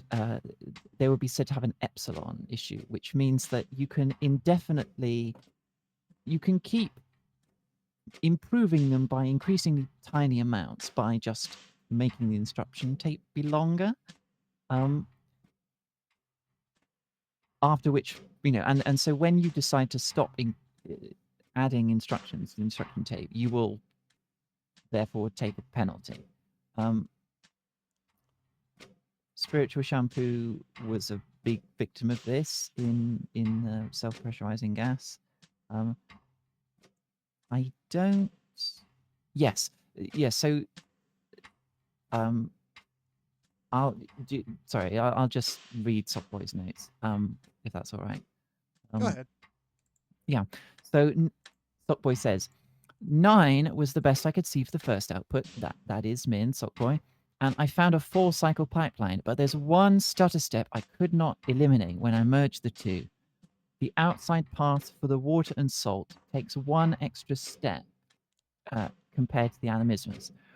After that one step is resolved, then the main pipeline can potentially output continuously with a period of 4. Only that I can't set a repeating set of instructions on ARM 10 due to the initialization needed for the first output. The second pipeline, so that is the one in the top left, I would assume, makes one output for every 10 pulls. After 20 inputs we can loop, the two pipelines end up on the same parity to allow for repeating instructions. But due to the reset needed for ARM 10, it's slower than to just add more instructions. I can add any arbitrarily long set of instructions in sets of 20 inputs to make the lexicographical order. And then Sockboy has written 9 and then open brackets 5, 4, 4, 4, 4, 2, 2, and then open another pair of brackets. And then so I will paste this in chat because reading it out is completely meaningless to people. But yes, and Kazian's done the same thing. Yes, so that inner loop is the one which you can add arbitrarily many copies of it by extending the instruction loop, but you cannot do it indefinitely. And Sockboy finishes by saying, I programmed out 40 inputs to see what it looks like. Hopefully I don't lose to a primary tie at output 24. I have the best possible news in the world for you, Sockboy. You did not lose to a primary tie at output 24. Yeah, I'll just say that you didn't need to worry about it that much. No, no. Another similarity to spiritual shampoos, self-pressurizing gas solve. The extra instruction padding did not end up mattering, but this is a good demonstration of a principle that we so far had not seen. I'm going to move on to Fuyu. That's number 9. Not 9, 5. There's a bunch of 9s on my screen, okay? Yeah, lots of 9s. Okay, so we are in 9.4 territory.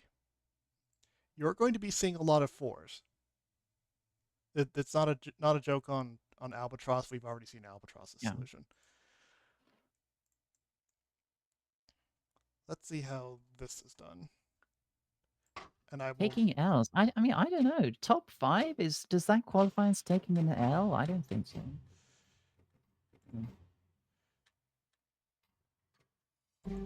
It's more like it's taking a Lex. Mm. So I'll read the notes. The second product onward is too slow to be optimal. A better layout should find a way to deliver the next batch of salts to Animismus without waiting for the assembled product to move away. I think storing a salt in the empty hex in the middle of the bonders is cool, though. The I instruction tape agree. can be manually padded out forever to continue outputting at 4 cycles per product, but I have to draw the line somewhere, so I just did 6 products before resetting. Also, good news for Fuyu, you didn't have to worry about it that much. We appreciate making cycles at 6 out of 6 products good though. Yeah. That's a good I'd say the most like economical decision you could have made to solve that. So this is a much more tame looking version of the same sort of epsilon type problem that we were talking about with Softboy Solve. Yeah. So the way in which animismus is being fed here just does not allow uh, for indefinite looping because of the way the initial sort of setup takes place. I I appreciate this hex arm. It's all good. Oh dear, we've started to have people putting brainfuck programs in the Twitch chat, which just does not display properly on stream. So it is fucked in more ways than one. But what's not fucked is this solve, which is very nice. I agree with. It's very cute how that salt ends up just on that empty hex. I mean, I have to say that is a Critelli spot if ever I've seen one. But no account of a taste, I suppose. Well, it can't be the Critelli spot; it's the salt spot. That's true. That's very fair. Okay.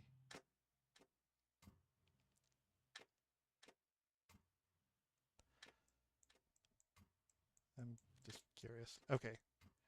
This bit at the end is why arm 15 has to be a hex arm.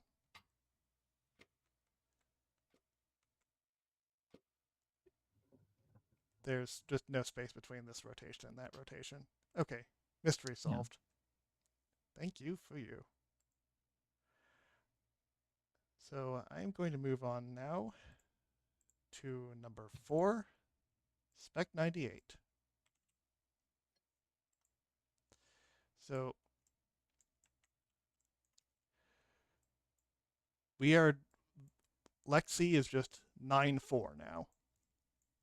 Simple, what you would expect from a cycles solution without getting silly about it.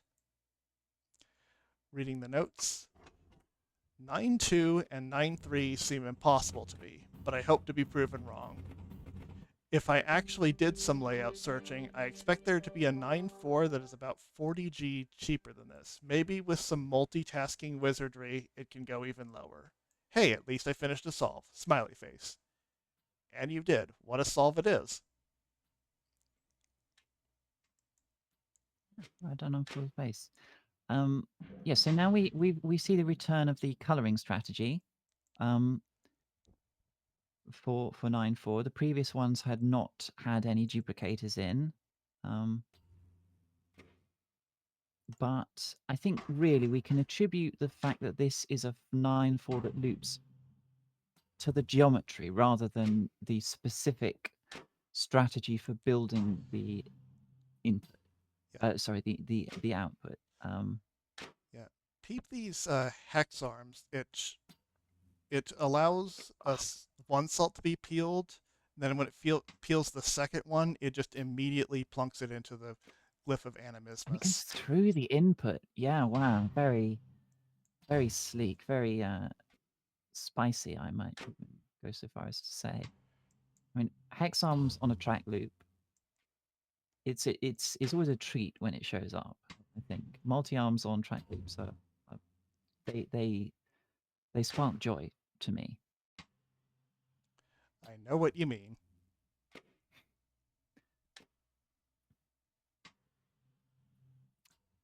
Um, yeah, yeah, very very interesting prediction from Spect 98, saying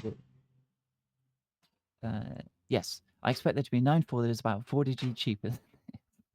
um, we'll keep that number in mind. Okay. Um, Transcendental yeah. guy is asking why can't arm 3 and 4 just be a single arm? So let's look at the It's because it has to move out of the way, I assume. yeah. Um, it, it it it has to move out of the way of, yeah, when the partial product is pivoted, the arm has to, it can't be in the place it needs to be, but that means that it's not, it's therefore can't be in the right place to start over again when it loops. So yeah, that dodge, it forces there to be more than one arm, I believe. Demonstration. Although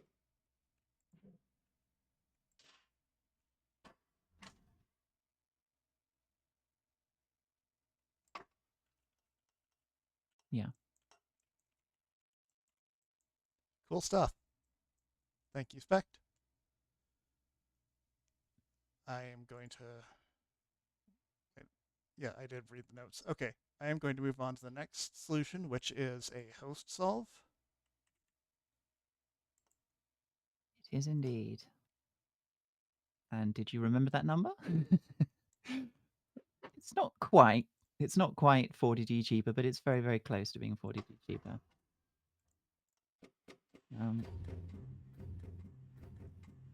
So yeah, this is just my. This was the. I did a lot of testing on this metric. This solve I made almost immediately, without really thinking about it too hard. I certainly didn't really optimize it at all. And after making this, I started trying to, I wanted to see if 9.3 or even maybe 9.2 was possible. And I just kept this one as a backup, as reference material. You can see here a demonstration of what I was saying earlier. Not only is no recoloring required, but also no no tribonder needed, because with a careful pivoting and the right geometry, you can just use single bonders instead. And yeah, not much else really to say about this. Since it's a host solution, I'll just go straight on to number 3 Yes. by Genie So top three. Jambot 69. So what is better than 9.4? Well, we heard you like fours. How about some more of them? We'll put some 4s in your 4. Yeah. So, So all of the yeah, fours that we've seen so far we've had extra atoms, but everyone so far has been just throwing them away. And this solve goes back to what some other previous solves were doing more slowly, but this time at a sort of faster cadence. It's using waste material to build bonus products and then submitting them to to have products which have lower latency than the regular. so this solution reminds me of something I said in the puzzle chat, which is that some of knowing how to perform well in an Opus Magnum competitive setting is about knowing how much to lower your standards. I get the feeling that a lot of people were really searching for like not for like a 9.35 or 9.2 or something like that, and they lower their standards to 9.3, and by the time they have to lower their standards again, they just kind of give up and say, I'm just gonna make a 9.4 something or other. Uh, the team Genie Jambot 69, they have a 9.4, and they think, may as well get around to making another output eventually. And by doing that they claimed like four placements just by making another output eventually. It's great.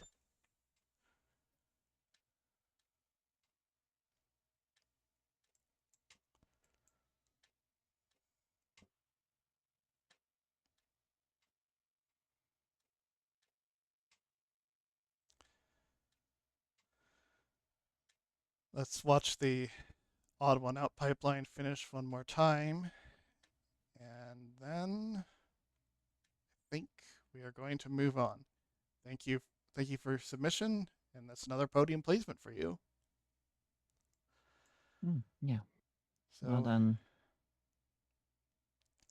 and number 2, we have Avenged Ruler and Skyhawk.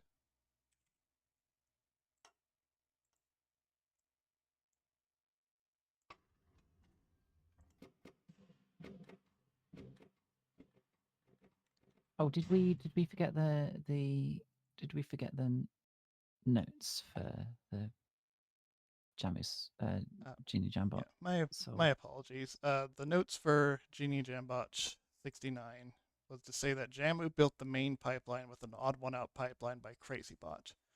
They believe a 9.3 is possible, and Jamu got pretty close to it, but sadly that was the best they could do.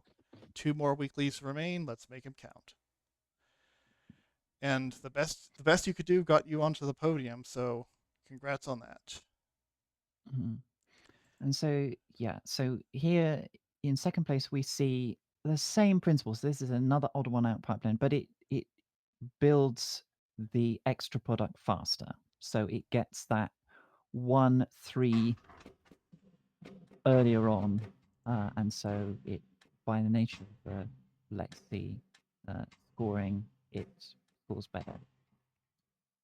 Yeah. Skyhawk says, look forward to seeing someone finish the spare before the 5th output. So this is all Skyhawk. The area submission was all Avenged Ruler, with maybe some crosstalk. I'm not sure, but those were who wrote the notes. Mhm. Seems like a good distribution of who is solving what, since I believe that's a double podium finish. Yeah, some very strong placements from Avenger Rule and Skyhawk this year in the weeklies. Yeah. So let's see how the pipelines actually work. Okay. So this is a kind of a unique approach to the coloring. If I'm not mistaken, yeah, I am mistaken. So this is the coloring, but with there's a one latency is allowed, so that's used with a handoff, and this swing I think is pretty tight. Let's take a look at it. Oh, okay, so that's not the time for it to. Okay, now I I don't think there would be any other geometry for getting the recolored input over to the animismus, just because these swings are so tight. Real nice. Mm. Yeah, very pretty. And this gets the extra input done faster than Genie Jambot did, just by, I think, keeping the machinery as close to the output as possible, instead of putting it way on the other side of the solution, and then taking a highway to get there. The highway was really useful for getting onto the podium. This is just an even better way to shorten the distance. So it's number 2. Very good. So we do have one more solution by Biggie.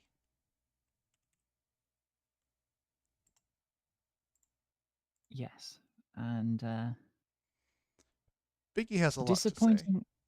Yes, disappointing a number of people's expectations. I think with this solve, not the solve itself, which is wonderful, but I think a lot of people were really hoping that a 9-3 would get seen. And yes, we so far there is no existing 9-3 solution to this puzzle.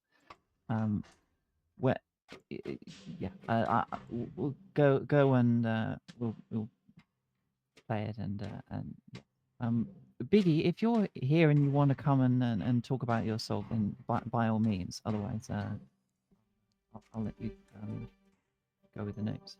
That's it. Okay. Biggie's notes say theory says 9-2. I wasn't even able to get a single output on 9 if I restricted myself to the first and third inputs, though I had a few close calls. Obviously, I couldn't get 2 clones of that pipeline to fit. Giving myself the first and second inputs to work with, 9 came easy on a 4-cycle loop. Then it was a question of getting better than 9-4. My first design threw away water, but the only way I could use it was as an odd 1-out pipeline, which wouldn't beat 9-4 until the 6th output. This is what Janie Jambotch and 69 and Avenge Ruler plus Skyhawk did, as an aside. Getting something that beat it earlier was my goal. There is the idea of a 9-3 by using the first input water and one of the third input salt to get faster animismus on the second output. I didn't have any geometry for it, but I believe it is probably possible with some kind of automated search. Instead, I use first and third input water to get faster animismus on the third output. This was the first layout I found where it was possible to run animismus every 3 and not cause horrible problems. Instead, it only has mildly annoying problems in the position of arm 1. That's why it isn't full throughput. But still, 9434 beats 9444. If it gets beaten by 9433, it's kind of expected. If it gets beaten by 93, I'll be impressed. If it gets beaten by 92, I'll go sulk for a bit. Yeah, don't worry about any of that, Biggie. You did great. I'm gonna start this from the beginning so we can trace the 943. Yeah. So Biggie was saying earlier that she was a little bit surprised that Odd One Out was doing so well, and that by that I have to assume that she was not expecting this necessarily to Yeah, win. hello. Oh, hi, Biggie. Yeah, I Yeah. showed up eventually. I was in the middle of getting back to my computer for this. I was just on my phone for a sec. But yeah, I feel like I had a 9-4 and was staring at it thinking, do I want to go to the effort to make an odd one out pipeline if I know that that's like the obvious thing? Or do I want to just spend my effort on something that will beat an odd one out pipeline? Yeah. Yeah, that really... was what when I was testing, that was what I focused all my effort on, was trying to get something that would outright beat any odd one out. And I put a lot of effort in, and I could not, for the life of me, get it to work. I got several different near misses for a 9-3, all of which would have had very, very large gaps between the second and third outputs. I couldn't Most do of what I focused on was anything. 9-3s where I grabbed the salt on the third input and I put it into animismus with only one debonding step, which is a different arm than the first input. Yes, that was what I did as well. Yeah, that's what I explored. I had a handful of layouts where I achieved that and then looked at where I would need to put the water for the outputs to actually exist and thought, that's not a route that exists. I don't think there were close calls for me. There was just like, well, I've done the academic exercise of getting animismus to proc on the earliest possible cycle and 3 cycles later. And from looking at that, I can just tell the rest isn't going to exist. Yeah, I think when I say close calls, what I mean is that I could get fully bonded products in the general vicinity of the output glyph in the time that you would need to. I mean, in fact, in one case, I even had the output over the output glyph. You know, some of the atom cases of the output were intersecting with the output glyph, fully bonded, but the Oh, drop wow. would not actually submit. I eat it because it was oriented in completely. Oriented wrong. You know, the second path that the product had to take ended up with the geometry being just completely wrong to actually output the thing. So yeah, I felt like I got reasonably close, but I thought it would take, you know, a bit more wizardry or just some better planning. But I fully expected somebody to get a 9.3, and it wasn't until later on in the week when it just nobody was getting one. Lots of people in DMs were saying to me, you know, I'm trying for a 9.3, and then I would unfailingly get messages later on saying, I just don't think it's working. So in Instead, some sense, I got pretty close to a 9 brackets 433, which is yeah, just this without having that extra gap cycle before repeat, because it's kind of an 11 cycle loop here where it could totally be a 10 cycle loop if not for a collision between the Vitae and ARM1. And I kind of almost solved that problem in 3 different ways, and then I gave up on it because it wasn't working, because it always had some problem. yeah. I mean, looking at this solve, is enough to convince me that 433 should exist. Like more like the moral argument for it, in my Yeah. opinion, it is definitely been made by this solution. I mean, I feel like 9334 should exist too, similarly to this, just with enough geometric tweaking that the salt can go into the animismus quicker. Yeah. Like, I think 9334 would look like this. Maybe it wouldn't. But to be able to get 9.3 and then like the best possible tertiary, quaternary, whatever, would be 9334. At the very least, if you're restricting yourself to one animismus glyph, which is what I always did. Maybe you were talking about close calls where you had 2 animismus glyphs? Some of them had 2 animismus glyphs. No, all of the close calls that I had 2 different animismus glyphs. I see. I only ever had one because I was very stubborn in that way. That geometry would be always oriented wrong if I didn't have a single animismus glyph that was always my producer of V10 Mars. Yeah. I mean, in the I think that I proved that I could not make the geometry with 2 different animismus glyphs work. I mean, I had one. I've submitted it as a showcase, so you know, people might be interested to see it. It can build both outputs with 2 different animismus glyphs, and submit them both, so the output geometry is correct. But unfortunately, it has to overlap some debonders and duplicators to make it work, because there just isn't enough space to fit everything that you need, which is unfortunate. So that was the really close. You know, that was the thing that made me think, okay, maybe just some wizard could make 2 animismus glyphs work, but I can't. I didn't focus on 2 animismus glyphs. I think Rabix and Kali are both wizards who didn't submit for this week and could have possibly found something had they spent the full week on it. But Weeklies Lexi is a big ask. Yes, yeah, it's unfortunate. Panic Tournament week 1, I spent 30 hours on Lexi, burned out, really wanted to stop playing for a while, but I was in the middle of the tournament. I didn't want to have that experience this week, so I limited my effort and still went pretty hard. Yeah. Well, I mean, I think it definitely still paid off, because this is lovely and demonstrates a completely different approach, really. That you know, it is, according to the way that Lexi works, it naturally just outright beats any kind of odd one out process. But yeah, we really wanted a Lexi puzzle, like I said at the beginning of the stream, because there hasn't been one for a long time. But it turns out designing good Lexi puzzles is really hard. And I think, you know, maybe the proof is in the pudding that this puzzle is not the best Lexi puzzle, but it's a sufficiently hard problem to determine whether a puzzle is a good Lexi one or not, that we just had to try it and see. I think So it's a thank you good for- puzzle in the sense that a good physics exam is one that has a top score in the 80s instead of 100. Like, it's a good Yeah. exam if it really spreads the field out.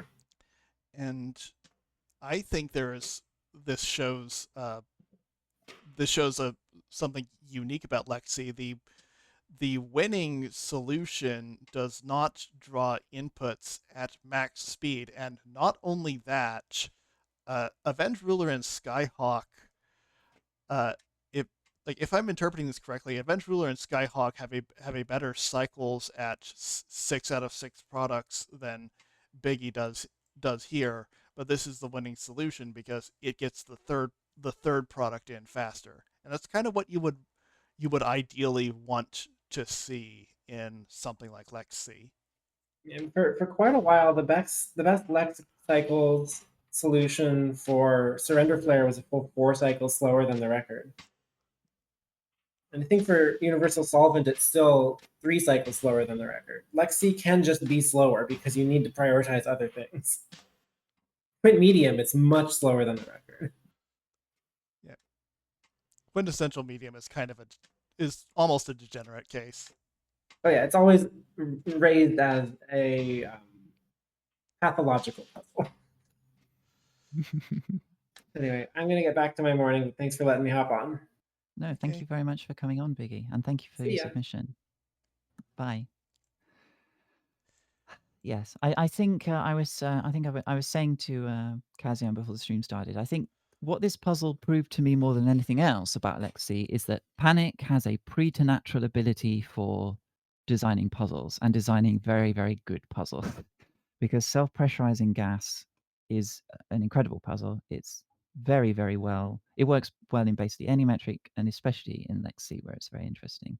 All right, that's enough. That's enough gushing, enough waffling from me. Let's move on to We the showcases. do we want to take care of week? Let's. How many showcases do we have? If we've only got a few, then we'll do them before. If we've got a fair few, then we can do puzzle reveal first. I actually need to get sort of in position to make the puzzle live. Let's check. An oversight on my part. Yeah, so let's do showcase first because I'm not primed to take the puzzle live. My showcase script is malfunctioning. Oh dear. Just a moment.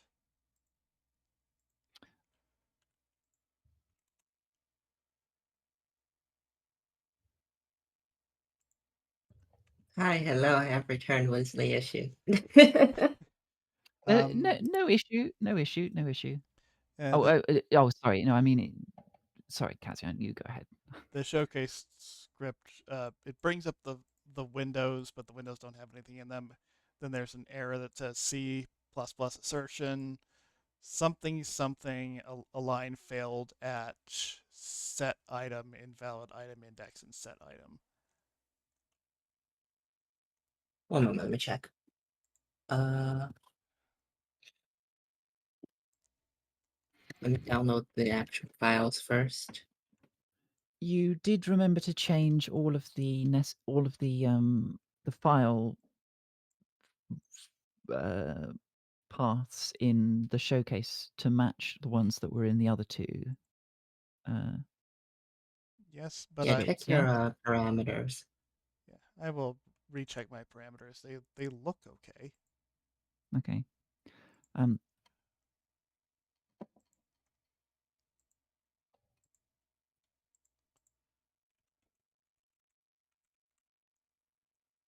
It works fine for me.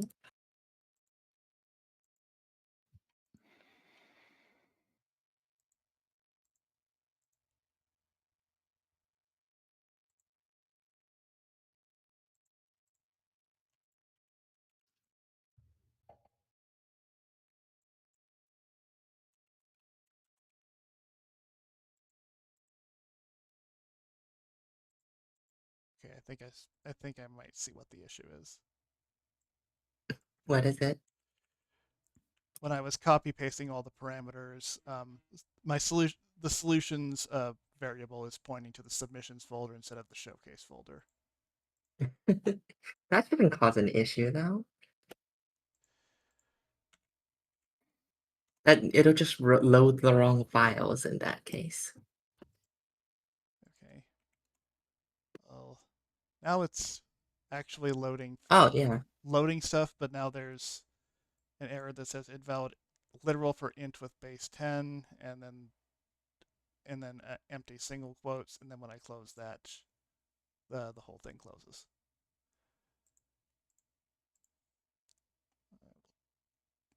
Alright, I'm getting the same error. Let me check.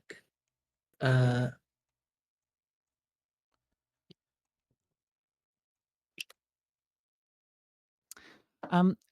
we're getting this sorted, in that case, Kazian, I've DM'd Go you away, the Copilot. puzzle for next week, for you to put in your custom folder. Okay. So maybe we can get that up on screen for people to take a look at before while we're sort of. Yes, give them something pretty to look at. Yeah.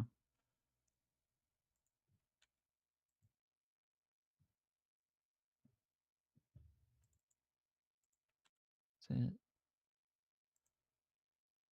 Okay.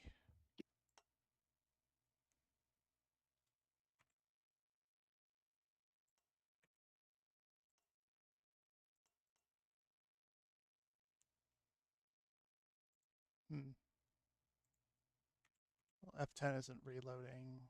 no, you need to press new. You need to make a new puzzle, and it will reload. Yeah. So the puzzle, I believe, is now live on the website. So yeah, week 11 is a puzzle brought to us by Jamu and is called Moonlight Catalyst. I'm trying to solve this issue.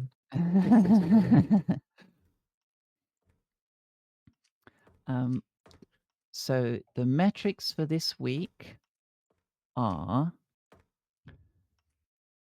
track. Oh no! Wait, hang on a minute. Sorry, this is not. Sorry, this is not the correct. Yeah, this is not the correct version of the puzzle. I'm sorry. This is. I've sent you the complete wrong version of this puzzle. That is why have I got the wrong one? That's so annoying. Sorry. This is not correct. Kazian, just go to the website and download the one that's on there, please. Sorry. Recipe for disaster. Okay. It's all going wrong. It's all going wrong. Sorry, everybody. Amateur hour over here.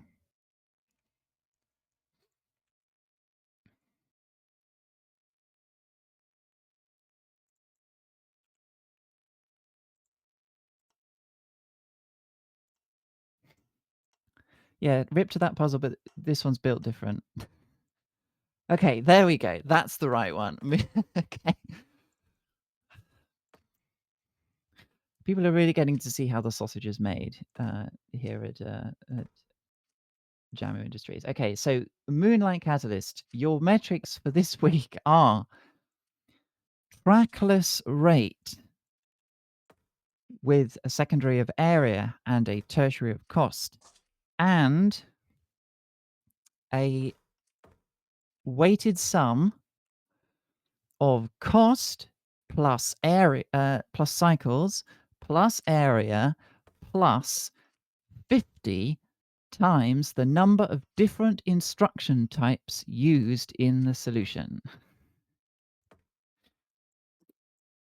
So bit of a mouthful, bit of an odd equation, but the website's got it all laid out for you.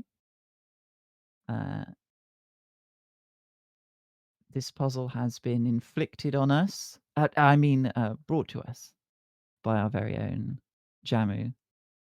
So I'm afraid we will not be seeing Team Genie Jambot 69 will not be making another podium appearance.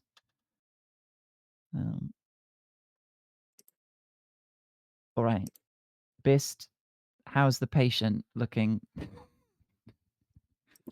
I have no clue what is causing this error.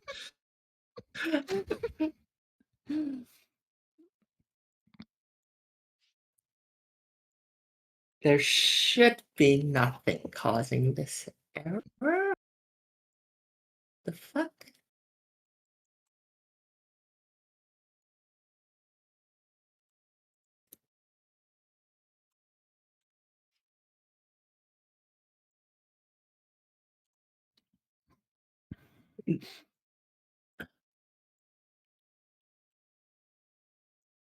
So My thought is that somewhere upstream.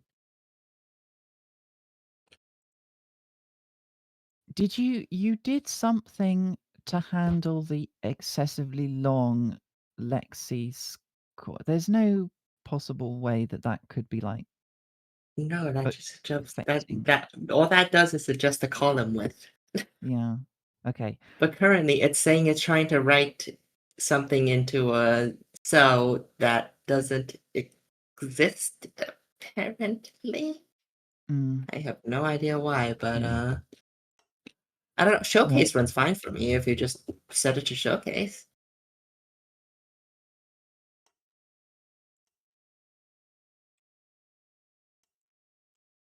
So oh, okay. So, my Kazian, are you getting a? am I getting Oh, what? okay. Well, that I recognize that one. That's a showcase solve that you've Yeah, got right there. I'm just going to put them in my folder manually then, and Yeah. we will go Okay. through them one by one. We don't need as much fanciness for the showcases. It's okay Okay. if they're all on screen. Okay. I'm gonna continue trying to fix the issue. All right. Well, thank you very Okay. much for your patience, everyone. Sorry for all of the, sorry for all the silliness. Um,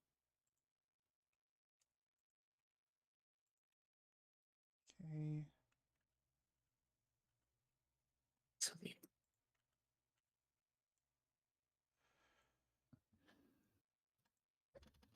Okay. Some of these solution files are actually notes files. Okay. We'll start with this one. The display in the corner isn't going to tell you this, but it's by GUI. yeah. So this is one of the near misses that I had. So this is a 9.3. This is a working 9.3, but it uses overlap, so it's not valid. But yeah, so you can see from this, it's two animismus glyphs, two different output routes. And yeah, so it gets the second product submitted on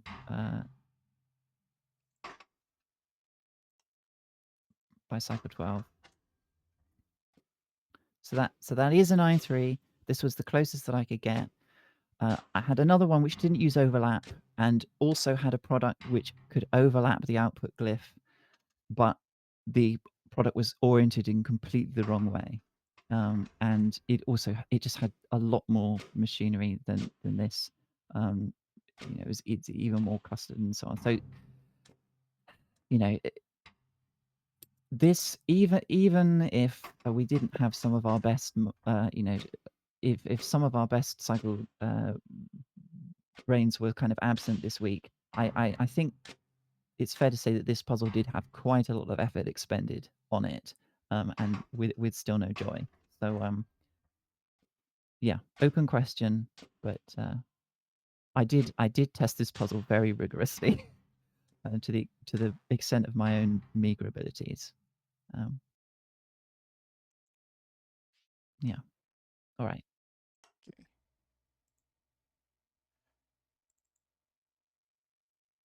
This one is by Mr. Puzzle.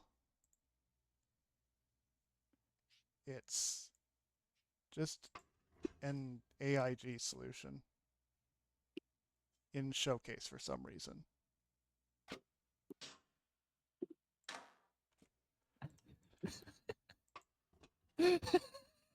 I think I remember why. Surprise!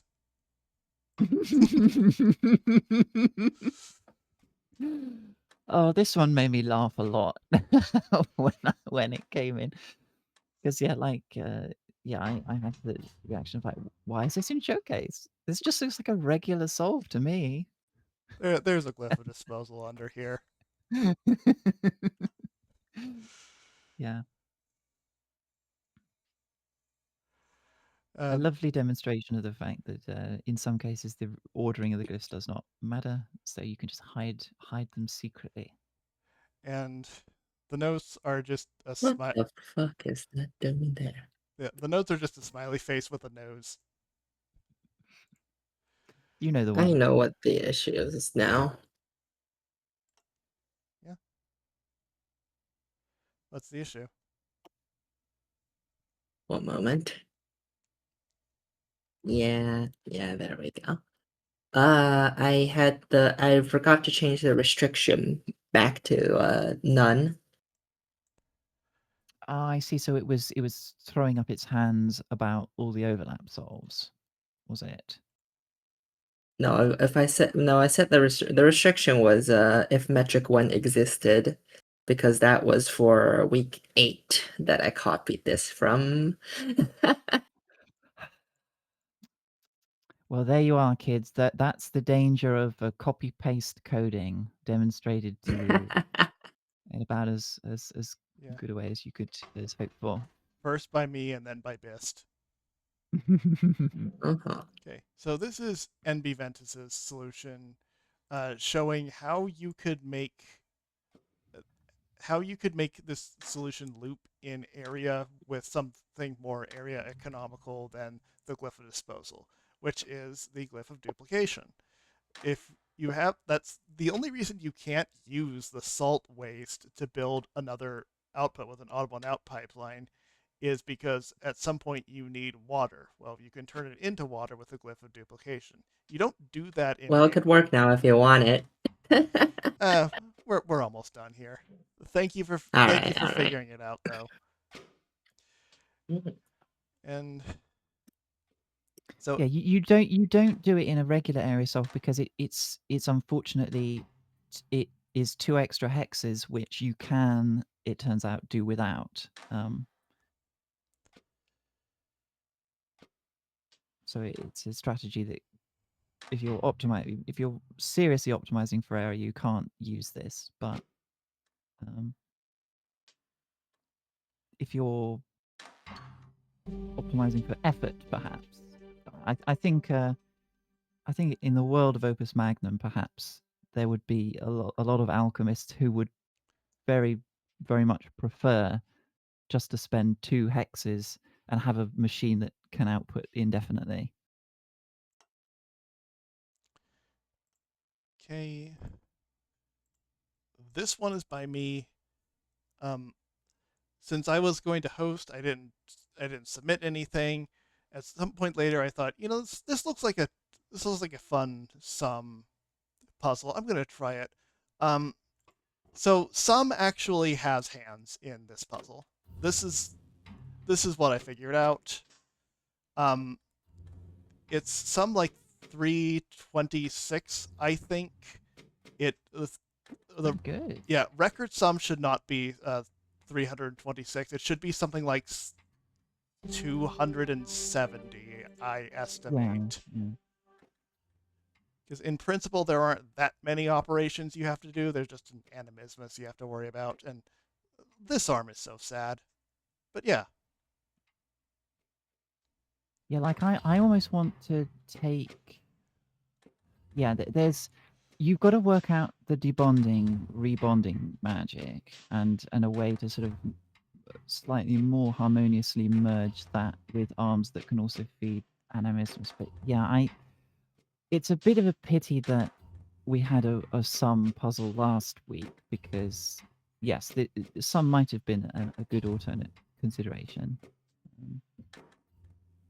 So Okay. I won't linger too long on this one because it's mine. Last showcase is by Greenfield.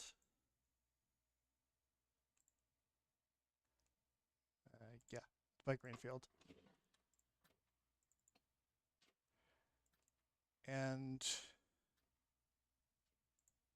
the notes simply say, finally, a puzzle where overlap is helpful. Huzzah! Yeah.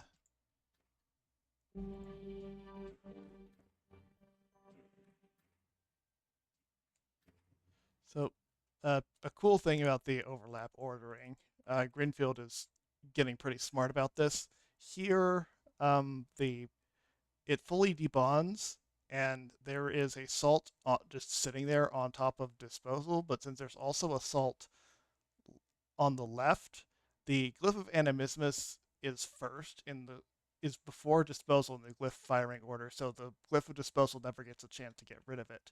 However, in the second input draw, the glyph of animismus has nothing to do, so that salt gets disposed of by disposal anyway.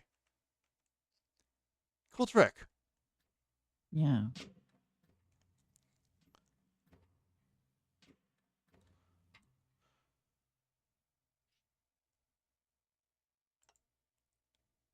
Okay.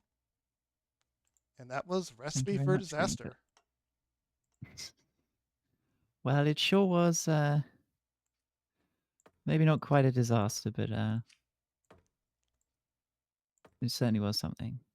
And yes, so your puzzle for this week is Moonlight Catalyst. And your rubber duck is our very own Jamu. I'll see you guys another time. Yeah, thanks for coming, everyone. Bye. Stopping stream now.